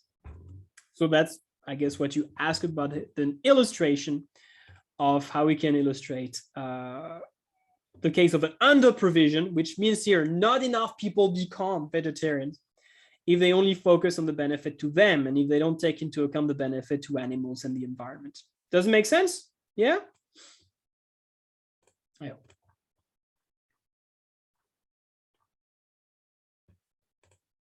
All right. And then I like this last exercise, which is like a quick way to summarize everything about not about externalities, about market failure. So guess what? Look, let's be smart about it. There are 4 different situations, and we have to explain why they cause a market failure. So the 4 situations, 4 causes of market failure. So yes, your students are going to guess that there is one each. Let's have a look at the first one. Anastasia refuses to get vaccinated against COVID-19 because she's young and healthy and she feels like she doesn't need it. So that's obviously here a problem of externality, where Anastasia focuses on the private benefit and she ignores the external benefit, the fact that she would not contaminate other people if she gets sick, and therefore her and everyone else who has the same reasoning, they choose not to take the shot, and therefore you will not have enough people being vaccinated. This is the under provision. You don't have enough people doing something. Okay. Albert downloads a pirate version of his favorite video game. Okay, so it doesn't clearly means it doesn't pay for something. This is a problem here of non-excludability. Once you create a video game, it's very easy to download it for free. Maybe not every game, but most games, they are pirate versions of most games. So here, this means that the video game is non-excludable. And actually, it's also non-rival, but let's just focus on non-excludability. So what Albert is actually free riding. And why is this a problem? Because in that case, you have those companies who can or may produce video games. They just don't have an incentive to do so. Because nobody wants to pay for them, or not enough people wants to pay for video games if it's very easy to just get them for free, downloading them for free. So we may have an under provision of games, or could be softwares, not necessarily a video game, but softwares or apps that are expensive, but that you could find for free on the internet. So that's a problem of non-excludability and free riding. 3, Shirley is not fully aware of the long-term benefits associated with a healthy diet. So essentially, she eats too much junk food. Well, that's clearly a problem of economic myopia, which would be a problem of a merit good. A healthy diet here is a merit good, or you could say junk food is a demerit good. It's equivalent. And therefore, Shirley will not sufficiently consume healthy food, or you could say she will consume junk food too much. Okay, information failure. And finally, Helena is the only seller of cherries in local street market. That's clearly an example of market power. This is a seller's market, and she might abuse her market power to charge a price that is too high. And if the price is too high, not enough people will be able to, and willing to purchase cherries, and there will be an under provision in the cherry market. Okay, I think that's a fun way to summarize what we've learned on market failures. And yes, I like to use the names of my students. Well, actually, these are names of my students from in my former school. But yeah, it's always fun, right? If your examples can actually involve your students. All right, and that's it. So as always, let me share my, I'll just share my screen, it's gonna be easy. So as always, you have all these documents, a summary, boom. So you see, we had a lot of slides, we had 100 slides, boom, 100 slides. So this is the teacher's version. The student's version has way less, student's version only 36. Well, that's still a lot. And I managed to summarize everything in 6 pages. Okay, so that's not bad, right? With everything, 6 pages, everything they need to know about the causes of market failures. So all the definitions, same thing, boom, listed. So your students can practice the definitions. I have already added them on LexEcon, like the online dictionary, so you can find them. The concept cards that you can use to review with your students in class. So here, the drawing challenges, you have a mermaid and a crocodile.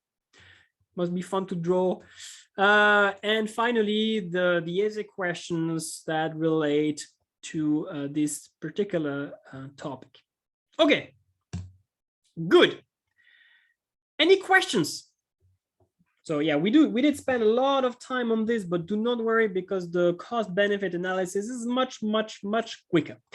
So we should not finish long after 9. Can you let me know if you have any questions on the causes of market failures? I am listening, and I am reading. Go ahead. And if there is no question, you can just type go so we can move on.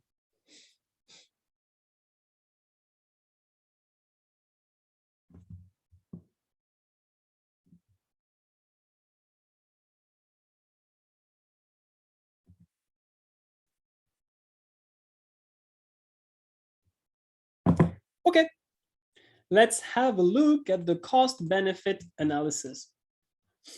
And actually, this PPT is quite interesting because it looks very long.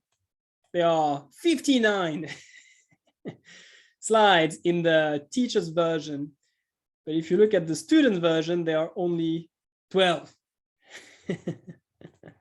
Why is that? Let me explain. Well, you may know, because in the teacher's version, there are many slides on, sorry. There are many slides on the time value of money, but it's not tested in A2, so I'm gonna skip that. There was one question, any activities to teach the market failure? Any activities? So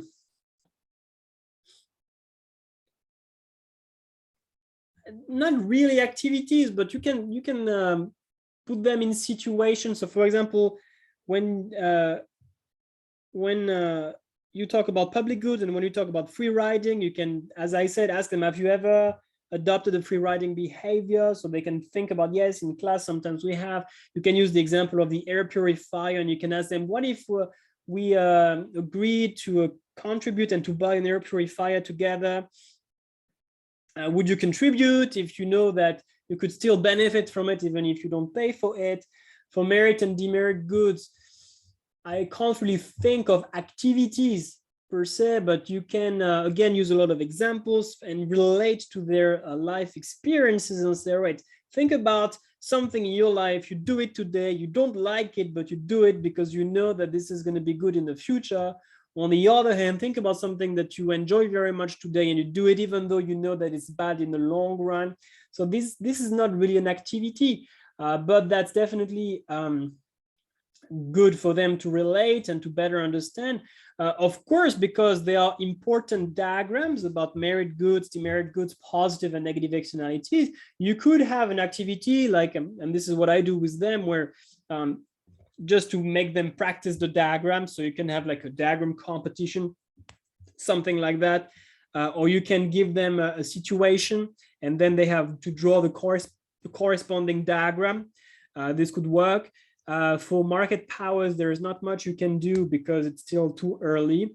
So yeah, and if you really want an activity, I would probably have something about diagrams, give them a situation, and then get them to find and draw the diagram that best represents or best illustrates the situation that you described. Or you can call students and just say, all right, give me an example of merit good or demerit good or negative externality, positive externalities. And you can do that a long time just to force them to think about new examples or original examples, again, so they don't always use the same common examples of merit, demerit goods, positive and negative externalities. Yeah. Yeah. Or you could say, okay, in the classroom, how can we create positive externalities in the classroom? How can we create negative externalities in the classroom, things like that. That can be very useful. Education can be regarded as a merit good. So why is it so? Things like that. So there are many ways you can engage them, but activity-wise, yes, to make lists of examples, perhaps, and to practice diagrams by matching situations and the corresponding diagrams. The PPTs can be found on the website. So if you just go again to the website and you go to resources, it's a bit slow because we are talking, but essentially if you click on, sorry, if you click on resources, then you will have the list of all workshops you have signed up for, and this should be there. Yeah, week 2 cost benefit analysis, and you can download everything. Okay.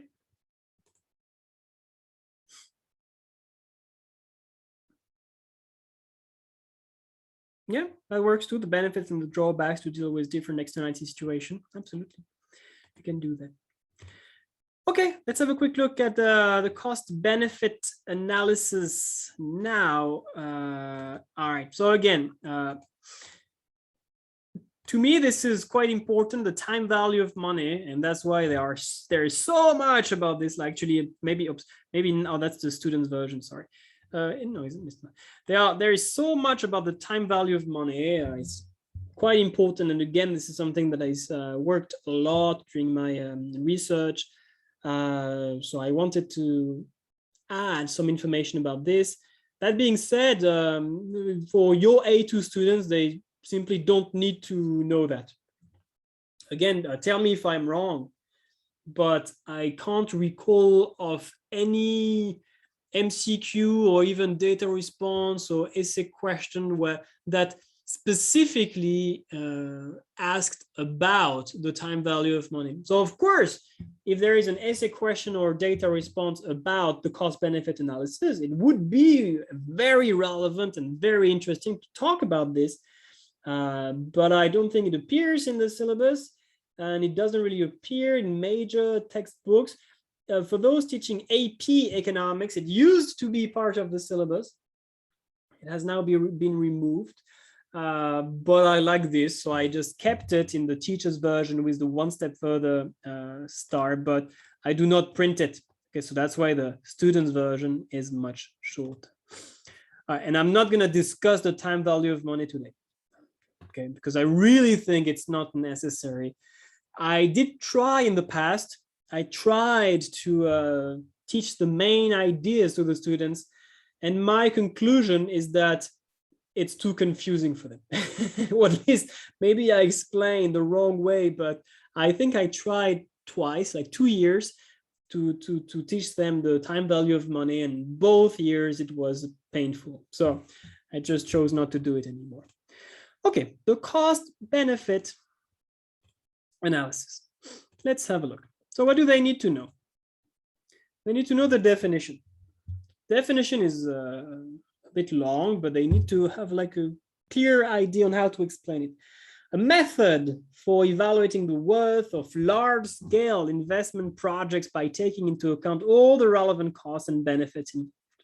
So yes, all relevant costs involved means we take into account private cost and private benefit, just like any self-interested decision maker, but we also take into account the external costs and the external benefits. So that's essentially the difference between, let's say, a typical economic decision by an individual or by a firm who would focus on the private cost and the private benefit. On the other hand, the cost benefit analysis, and you know that it's often something that is used by the government, by the public sector when making an investment decision. And we usually assume that the CBA includes or takes into account all the costs and all the benefits. And something else that can distinguish this decision process, the CBA, from the decision process of an individual or firm is the problem of economic myopia.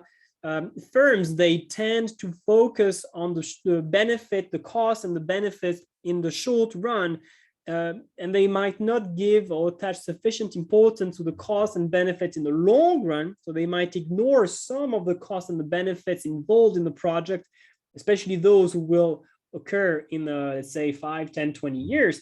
But the cost benefit analysis, on the other hand, really attempts to take into account all the costs and benefits, even those who will arise in a distant future. So you have actually two things.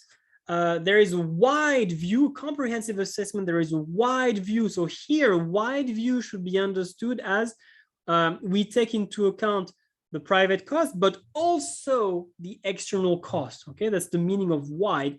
And long view, because we do not only focus on the short run, we also look at the costs and benefits that will arise in the long run. That's the idea. Okay, let me just read the message in the chat box. We used to ask students to find the projects from Asian development banks to identify or guess the possible costs and benefits of these projects when we talk about the CBA. Yes, it's a good idea because there are some not really essay questions, but in some data responses, especially, there is in particular one data response that I think is called airport expansion, where they expect students to be able to give examples of what would be the private cost, the external cost, private benefit, external benefit associated with the expansion of, was it the Heathrow airport in the UK? So it's very important that your students are able to illustrate a cost-benefit analysis, to apply it to a very specific case, so they are able to find examples of costs and benefits involved in any given cost-benefit analysis. So yeah, the CBA is a tool for government decision, absolutely. Often the government, not necessarily the government, but most of the time, yes, we focus on public investment spending projects. So yeah, if you say it's a tool for government decision, that's absolutely acceptable. So yeah, comprehensive assessment, long because we don't focus on the short run, and wide because we take all costs, not only private. What is the objective? To provide guidance, yes, in economic decision making. That makes it a tool, absolutely. What is the decision rule? In which case should we go ahead with the project, and in which case should we not? Well, simply, a project is good if the social benefits are greater than the social costs. We say that the net social benefit is positive. So remember, a net social benefit means that overall the social benefits are greater than the social cost. And in that case, yes, the project is good for society in general, not only for for a business or for one particular economic agent, for society, because we look at the social cost and benefit. It is something that will improve total surplus overall. If two projects have the same net value of return, do we need to consider the rate of return? You're saying that the absolute, like you have the same net present value or social benefit, but so you look at how profitable the project is, you compare the cost of investment and the benefit of the investment. You could, but it's not, this is one way you can make your decision. Is this a better way to make your decision? I am not sure, actually. I never really thought about it. So I cannot tell you for sure if looking at the rate of return is more efficient than looking at the social benefit overall, because when you look at the net social benefit, you already take into account the cost of implementing the project. So, and therefore you already take into account the opportunity cost of the resources that you use. So I'm not convinced that okay, let me just give you an example, Caitlin, to show you that this would be a bit weird. Let's say you have a, is this gonna work? No, I was trying to come up with an example to stress that this might not be relevant, but it doesn't really work. Honestly, I don't know. I would need more time to think about it. Do we need to consider the rate of return? You could. But is this really going to help you to make a more efficient decision? In theory, no. This should not help you to make a more efficient decision. But this would, on the other hand, this should not lead to a worse decision. I don't know. It's a good question, and I don't have an immediate answer. I will think about it.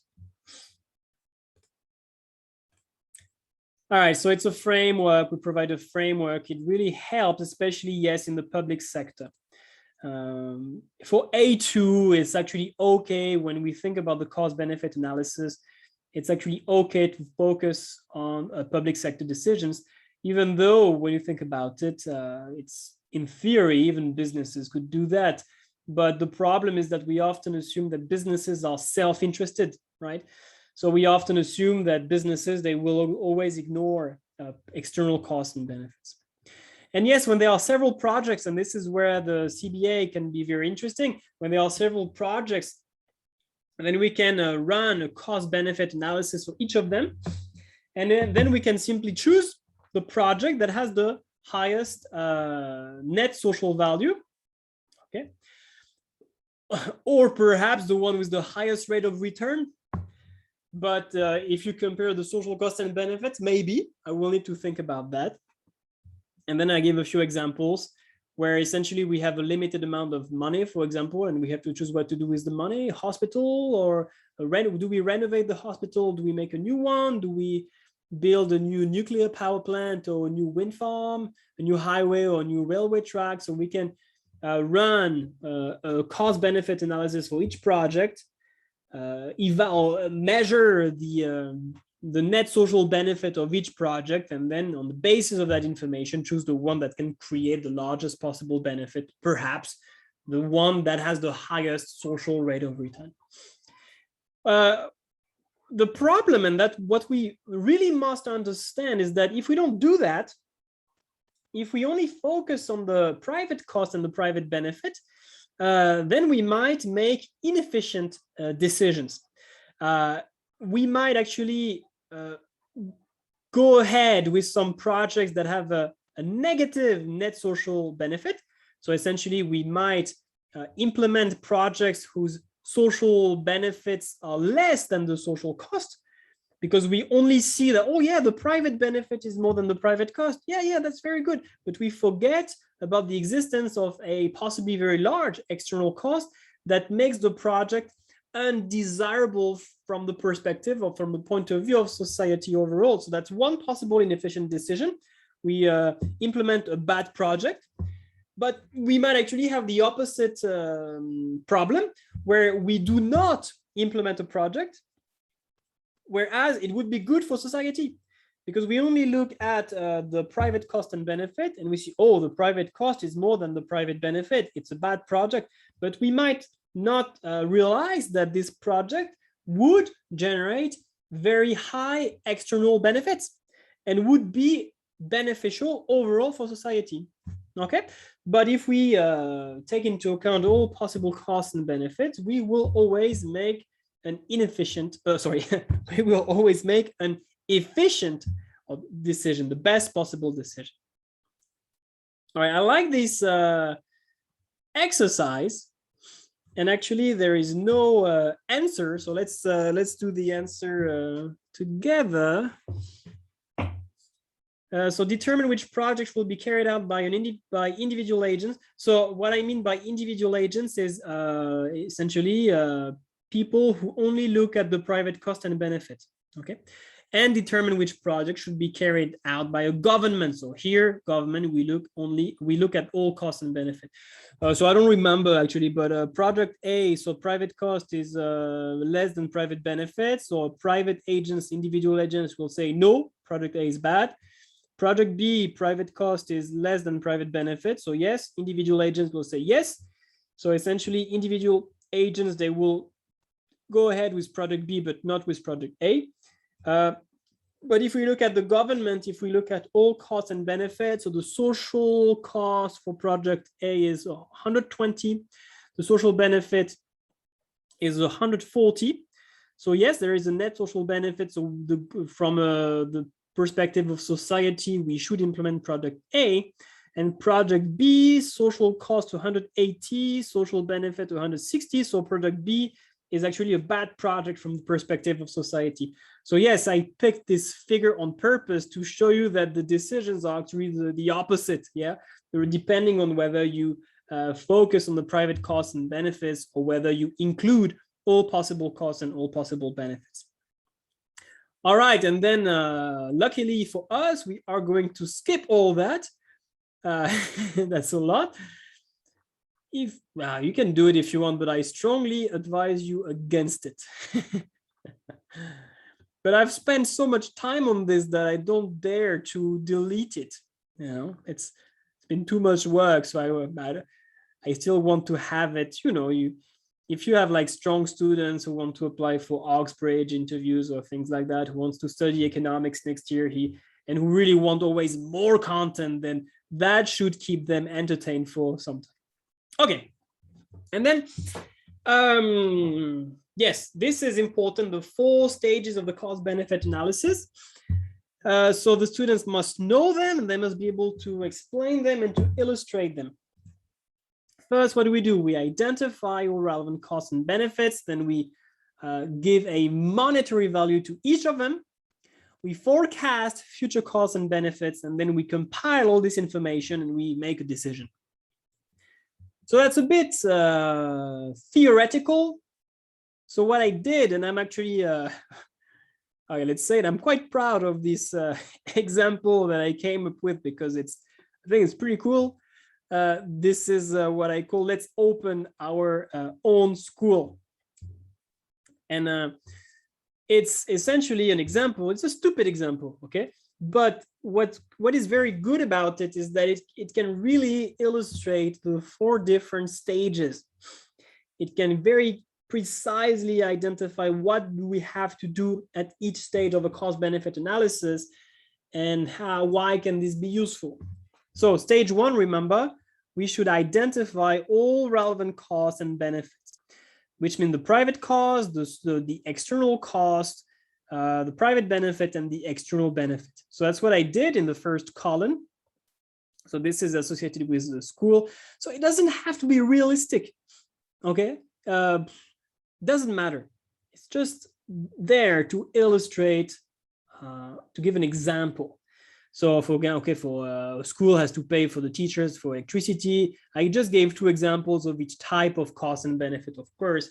So this is a private cost. Private benefit, of course, we receive money from the parents. We might also receive money from the government. So this would be a private benefit. The external cost, when we build the school, might be very noisy. When the students are there during recess, they can be very noisy. There can be some traffic jams during when the parents bring their kids to school or when they pick them up after school. This would be an external cost. And external benefit, some studies suggest that people who are people with a higher level of education, they are less likely to commit crimes. And people with a higher degree of education, they tend to have a better environmental awareness. So you could regard this as external benefits, okay? Then stage 2, what do? We give a monetary value to each of them, okay? So we look at each cost, each benefit, and we ask ourselves, okay, what is the monetary value of 1 unit of each cost, of 1 unit of each benefit? So 1 teacher would be, okay, so that's the salary per teacher per year. The electricity will be the price per megawatt. Is this megawatt? I think so. Noise, okay, this is a bit ridiculous, right? But because there is no price for noise. So we estimate it, and you know that we call that a shadow price. A shadow price is an estimation of a cost or a benefit that does not carry a market price. So here I said, okay, we have $1 per extra decibel. A decibel is the measure of noise per hour. Okay, it's not realistic, but it's just an example. Same thing, traffic jams, $20 per hour lost in traffic. Okay, it's just an example. It's another shadow price. Tuition fees, same thing. How much per student per year? Same thing. How much government subsidies per student per year? And again, I give two shadow prices. Actually, the price of a ton of CO2 is not a shadow price because there is a market for CO2. So you can actually find what is the market price of a ton of CO2. And actually recently it has very much increased, and I see this as a good news. And again, $2,000 per crime prevented. All right, it's a bit halfway through ridiculous and funny, but it's just for the sake of example. Okay, then, so we have for each cost, each benefit, we have a monetary value for each unit. Then we forecast all costs or future costs and future benefits, or the costs that will arise in the present, but also in the future. So to simplify, I only consider 2 years, year 1 and year 2. All right. So what do? I quantify. So I give, okay, how many teachers will we have the first year? How many teachers will have the second year? How many megawatts of electricity will we have to use in the first year, second year? How many students will we have in the, and so on. You get the idea, right? I give a quantity, I forecast the quantity of each cost and of each benefit for year 1 and for year 2. So then I can actually forecast the private cost and so on for year 1 and for year 2. Okay, so I have this information. And then finally, the last stage, I compile all this information and I make a final decision. So this would be the last stage. Okay, so I can put everything together. So this would be the net private benefit in year 1, in year 2. Again, I skipped the time value of money. So it's okay if you just skip this. You can just explain, students, if you want to justify this line, say, hey, look, these two amounts, money in year 1 and money in year 2, they are not the same. You can't compare them directly. It's just like if you want to add kilograms and grams, they have different units, and therefore, before you can add the grams and kilograms, you must convert one in the other's unit. And we do the same thing because year $1 are not the same as year $2. We cannot really add them, compare them, so we have to convert year $2 into year $1. We call this process discounting. And then once we have discounted year $2, once we have transformed them into year $1, then we can actually make the difference. Okay, and we call that the net present value, the difference between the year $2 and or the sum. Sorry, it's a sum between these two. Okay, so I see here that yes, if I only focus on the private cost and the private benefit, then I see that the net present value is negative, which means that overall the private benefit is less than the private cost, and therefore the decision should be, hey, we should not open the school. It's not worth it. But then if we take into account all costs and all benefits, not only the private cost and benefit, but if we only also include external costs and benefits, then the same thing, we start with the undiscounted values. Then same thing, I cannot compare or make or add these two amounts because they have several different units. Year $2 are not the same as year $1. So I discount year $2 to give them the same unit as year $1. That's the discounting process. Okay, I discount year $2 into year $1, and then I can add these two amounts and I get the net present value. The S here means social, and here the P means private. And then what do I see? I see that this project has a positive net present value if we include all costs and benefits, which means that from the perspective of the government, we should open this. You see that I have used different discount rates just to emphasize the fact that firms or private individuals, they tend to be myopic.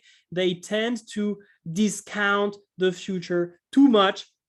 It's been proven that private individuals, they usually use a discount rate that is excessive, that is too high when making economic decisions that involve the costs and benefits that will arise in the future. The government usually implements a lower discount rate, which has to be understood as the government cares more about the future. So you see that this example shows that individuals or the private sector and the public sector would actually make different economic decisions that using a cost benefit analysis that would take into account all costs and benefits would prevent an inefficient economic decision, according to which private sector businesses would choose not to open a school. All right, can we say because of inflation? Okay, that's a good question. I think we should keep inflation out of the picture. You can instead talk about the fact that that if you have money today, it's more valuable than money tomorrow, than the same amount tomorrow, because if you have money today, you can save it and earn an interest. So I think it's more about the fact that money can purchase interest-bearing assets, so that $1,000 today is more valuable than $1,000 in a year. That's the idea. And the different discount rates I explained because private economic agents tend to be myopic. They do not sufficiently care about the future. So they usually apply a discount rate that is higher than the government who would give, that would attach more importance to future costs and benefits. And therefore would use a discount rate that is lower. Essentially 10% means next year is 10% less important than today. 5% means next year is 5% less important than this year. Okay, so clearly 5% gives more importance to the future than 10%. Okay, I like this example. What you can do with your students as a homework, could be in class or could be at home, is to say, okay, now you do the same thing. You choose anything. Okay, you have a project, you identify costs and benefits, you give a monetary value, you forecast how many units of each cost or benefits will arise in the future, and then you can choose a discount. Well, you can skip the discounting part if you want, okay? It's fine if you skip this, and okay, it's not very formal, but to keep things simple, it would be okay to add these two amounts.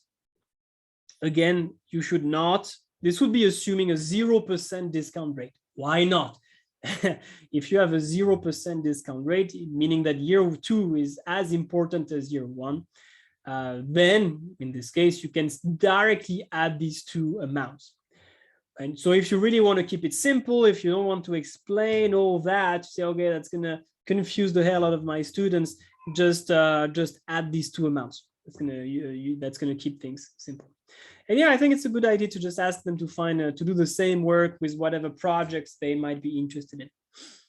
Okay, let's just try to finish quickly because it's 9:04 already. The last thing we have to do is briefly talk about the advantages and disadvantages of the CBA, but that's going to be quick because we've already essentially explained everything. So what's good about the CBA is that yes, all costs and benefits are taken into account. When market prices are available, it's quite easy to do stage 2. It's very easy to give monetary value to each cost and benefit. It's a coherent framework to make economic decisions, especially when there are externalities and when economic agents can be myopic, okay? When they do not sufficiently care about the future. This relates to this long-term view. We do not only focus on the short-term cost and benefits. You know that most private economic agents suffer from what we call short-termism, where they only care about what happens in the short run. The cost-benefit analysis can overcome this limitation, which is a cause of inefficiency. However, what problems do we have with the cost-benefit analysis? It might be very difficult to make this list of all possible costs and benefits. Can you imagine? We might forget to include many important costs or benefits. If you choose to talk about the time value of money, you might explain that, yes, all right, so we need to discount future amounts, but what discount rate should we use might be quite complicated. Same thing, if you have chosen to talk about the time value of money, you can talk about this third bullet point. Otherwise, you should ignore it. Okay, so if you choose not to talk about the time value of money, you should delete these two points there. Okay. Yes, something that is quite important is just like in the example that I gave. Yeah, right. So yes, building a school might be good in terms of greater environmental awareness. Building a hospital can be good in terms of, yes, we save lives. building a new highway is good because we can save time, but what is the price of time saved? What is the price of a human life? These are things that do not carry a market price, so it's very difficult to estimate them, and the estimations might be very imprecise. Actually, countries, they try to estimate the price, the value of a human life, and you can discuss with your students about whether they find this ethical or not. Is it okay to give a price on a human life? And if you, just in case you wonder, because I don't know, let's assume we are all, let's say 25, why not? If we are 25, most countries would give us a monetary value of about $1 million. Pretty good, right? $1 million per human life. It depends on countries, of course. New Zealand is much higher. New Zealand, it's about 6 million if you are about 25 years old. But of course, it decreases as you get older. If you are 85 or if you are 90, the government would assign a much, much lower price to your life. Too bad. It's really not about do you have less worth than from let's say a moral perspective. It's just in terms of okay, which makes sense. Saving the life of someone who's 25 is often considered to have more value than saving the life of someone who is 95, at least from the perspective of the government. Okay, we call that shadow prices, an estimate of the monetary value of something that does not have a market price. So yeah, it's necessary to do this, but of course it's complicated and this can be very imprecise. And even if you run a cost-benefit analysis or you make a report and you go talk to the president and say, hey, we should do that. But of course, the president might not listen to you if he or she has political interest. So we have no guarantee that the best project would actually be implemented because this is often a political decision. Let's say that I conclude that the best way of producing electricity is through nuclear power because it's, well, most people are a bit afraid of nuclear power plants. A government might just say, yeah, maybe it's the most efficient way, the less polluting one, but people will not vote for me if I chose to produce or to build nuclear power plants. So no, let's just go with wind turbines and solar energy. People like this one, okay? Might be inefficient, but at least people will vote for me. So overall, if you want to summarize in a nutshell, the main problem with the cost-benefit analysis is its lack of precision. And it's a pretty big lack of precision. So that's definitely the main weakness associated with the cost-benefit analysis. Possible limitations, I'm reading the chat box. Possible limitations of using the CBA, some externalities is not measurable. Yes, I think what you are talking about is the idea of shadow prices, like pollution. It's very complicated to measure the size of an externality and to give a monetary value to the consequences of an externality. So it's actually a combination of, we don't really know how big the externality is. And sometimes the externality will have consequences that cannot be very easily measured in terms of money. Think about a traffic jam.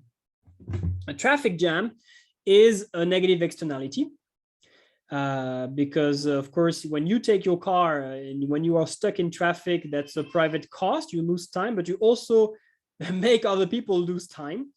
But again, how do you measure the price of the value of the time that you lose and the price or the value of the time that you make other people lose? Very complicated. Actually, they usually use estimation of the average wage, assuming that if you lose time, you don't work, and therefore that's what you lose. But it's complicated. And so that's one problem, and we might not even know how big the traffic jam is going to be when we build the school. Maybe we feel like, no, that's not going to be a problem. There won't be big traffic jams. But actually, because it's very difficult to anticipate, maybe there will be much bigger traffic jams that we expect. So yeah. So your statement is perfectly okay. I like to conclude on this. Have you watched this movie In Time? I like it because, well, first it's entertaining. It's a good one. I usually watch it with my students, but not at the beginning of the year, but after the exams. There is a lot of economic content in this movie, but it especially relates to the cost-benefit analysis, because in this movie, the currency is actually time. So that's perfect when you talk about shadow prices and when you talk about what is the value of time. This is exactly the idea that has been developed in that movie. And yeah, it relates to the CBA. And again, I said there's a lot about economics. There's a lot about inequality in this movie. There is one scene where you can show the effects of inflation, where there is an increase in the money supply, then prices go up. That's perfect. in one scene of the movie, there is an increase in the time available for everyone. And as a result, all businesses, they increase their prices. So again, their prices in terms of time, they have like a clock on their wrist, and they pay using their lifetime, something like that. So yeah, overall, I encourage my students to watch this movie and to try to identify the economic content in it. Okay, we are done. Sorry, I'm a bit late. It's almost 9:15, but well, we did cover a lot of content today. And of course, as always, you will find, let me just finish by sharing my screen and you can think about your questions. What are you going to find? You're going to find a summary in just 2 pages. Look at that, how concise it is. Cool, right? Just 2 pages on the cost-benefit analysis with the example. The list of definitions, there should not be too many definitions, just a few. What else? The essay questions on the cost-benefit analysis, well, just one. There are some data responses though. And what did I miss? The concept cards about the cost-benefit analysis, just 4. And the drawing challenge is to draw a portrait of your favorite teacher. Just to see,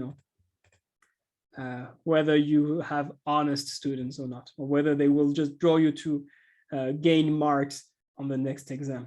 Could be fun. Okay, questions. Questions, let me know. Was it okay? Was it helpful? I hope it was helpful, and I hope it was clear. And I hope that you are now confident teaching this part of the syllabus. So we have now covered the entire chapter, the basic economic ideas and resource allocations, which means that next week we will be able to move on and talk about a big topic, consumer equilibrium and the decomposition of a price effect. Price effects, substitution effect, income effect with different types of goods. It's going to be a big topic. So yeah, I will try to keep it as concise as possible. Any remarks, any questions you would like to ask before we conclude this workshop today?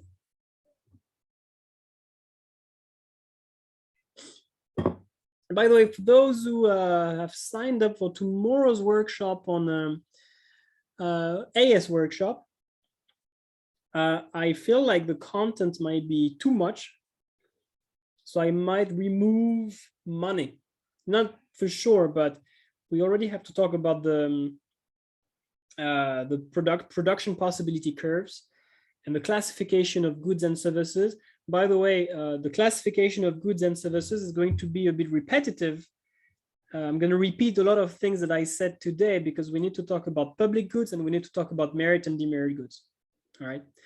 So just be aware, if you attend tomorrow's workshop, AS workshop, then some of it is going to be a bit redundant. And I apologize in advance, but of course, some teachers who will attend the workshop tomorrow, they were not here tonight, so I have to. But I'm afraid that if we do the PPC and the classification of goods and services, this might already be enough for the workshop. If I add money, it might be too much. And I realized that next week, you know, that the topic for AS is supply and demand. And on the other hand, supply and demand might not be enough. So it's likely that I will move money to next week with supply and demand. So tomorrow we can focus on the PPC and the classification of goods and services. So you will be able to download, yeah, all the content for AS, for the PPC tonight, for the classification of goods and services tomorrow around noon, perhaps. And Deepak, you say, how can we download? That, okay, all materials. You mean you want to download all the files by just clicking once, right? Is this what you're saying? You want to have like some kind of a download all link? Is this what you meant? I think that's what you meant. Yeah, it's not very easy to do actually. Simply, well, okay, I'm not going to annoy you with the complexities of it, but I can do it, but only once I have uploaded everything. So yes, this is something that I will do. It's not possible for now, but I will create an archive with all documents, not the video though, but all the document, the supporting documents, and probably tomorrow or Thursday, I will add this download all link so you can directly download all the files. Yes, it's a good point. Thank you very much for the suggestion. So yes, so again, tomorrow for the AS workshop, we might focus on the PPC and the classification of goods and services, and next week on money and supply and demand. If you are upset about it, upset by this change in schedule, if you have already signed up, just talk to me and we can discuss it. Okay, but I think it's for the best to balance these two workshops this week and next week. Okay, yes, I agree. It's a good suggestion. I'm gonna follow your yeah, I'm gonna implement it. No need for cost benefit analysis. The social cost outweighs the social benefit outweighs the social cost by far. Definitely. Okay, if there are no more questions, we're going to stop here tonight. So same thing, the video recording will be available very soon. And so I will meet some of you tomorrow for the AS workshop. And next week, for those only following the A2 workshops, we will have like a very important one on consumer equilibrium. So I will cover a very important topic, and I will share many updated resources because my current PPT is a bit old, so I want to update it before sharing it to you. Okay, thank you everyone. Have a nice evening and see you tomorrow or see you next week. Bye-bye.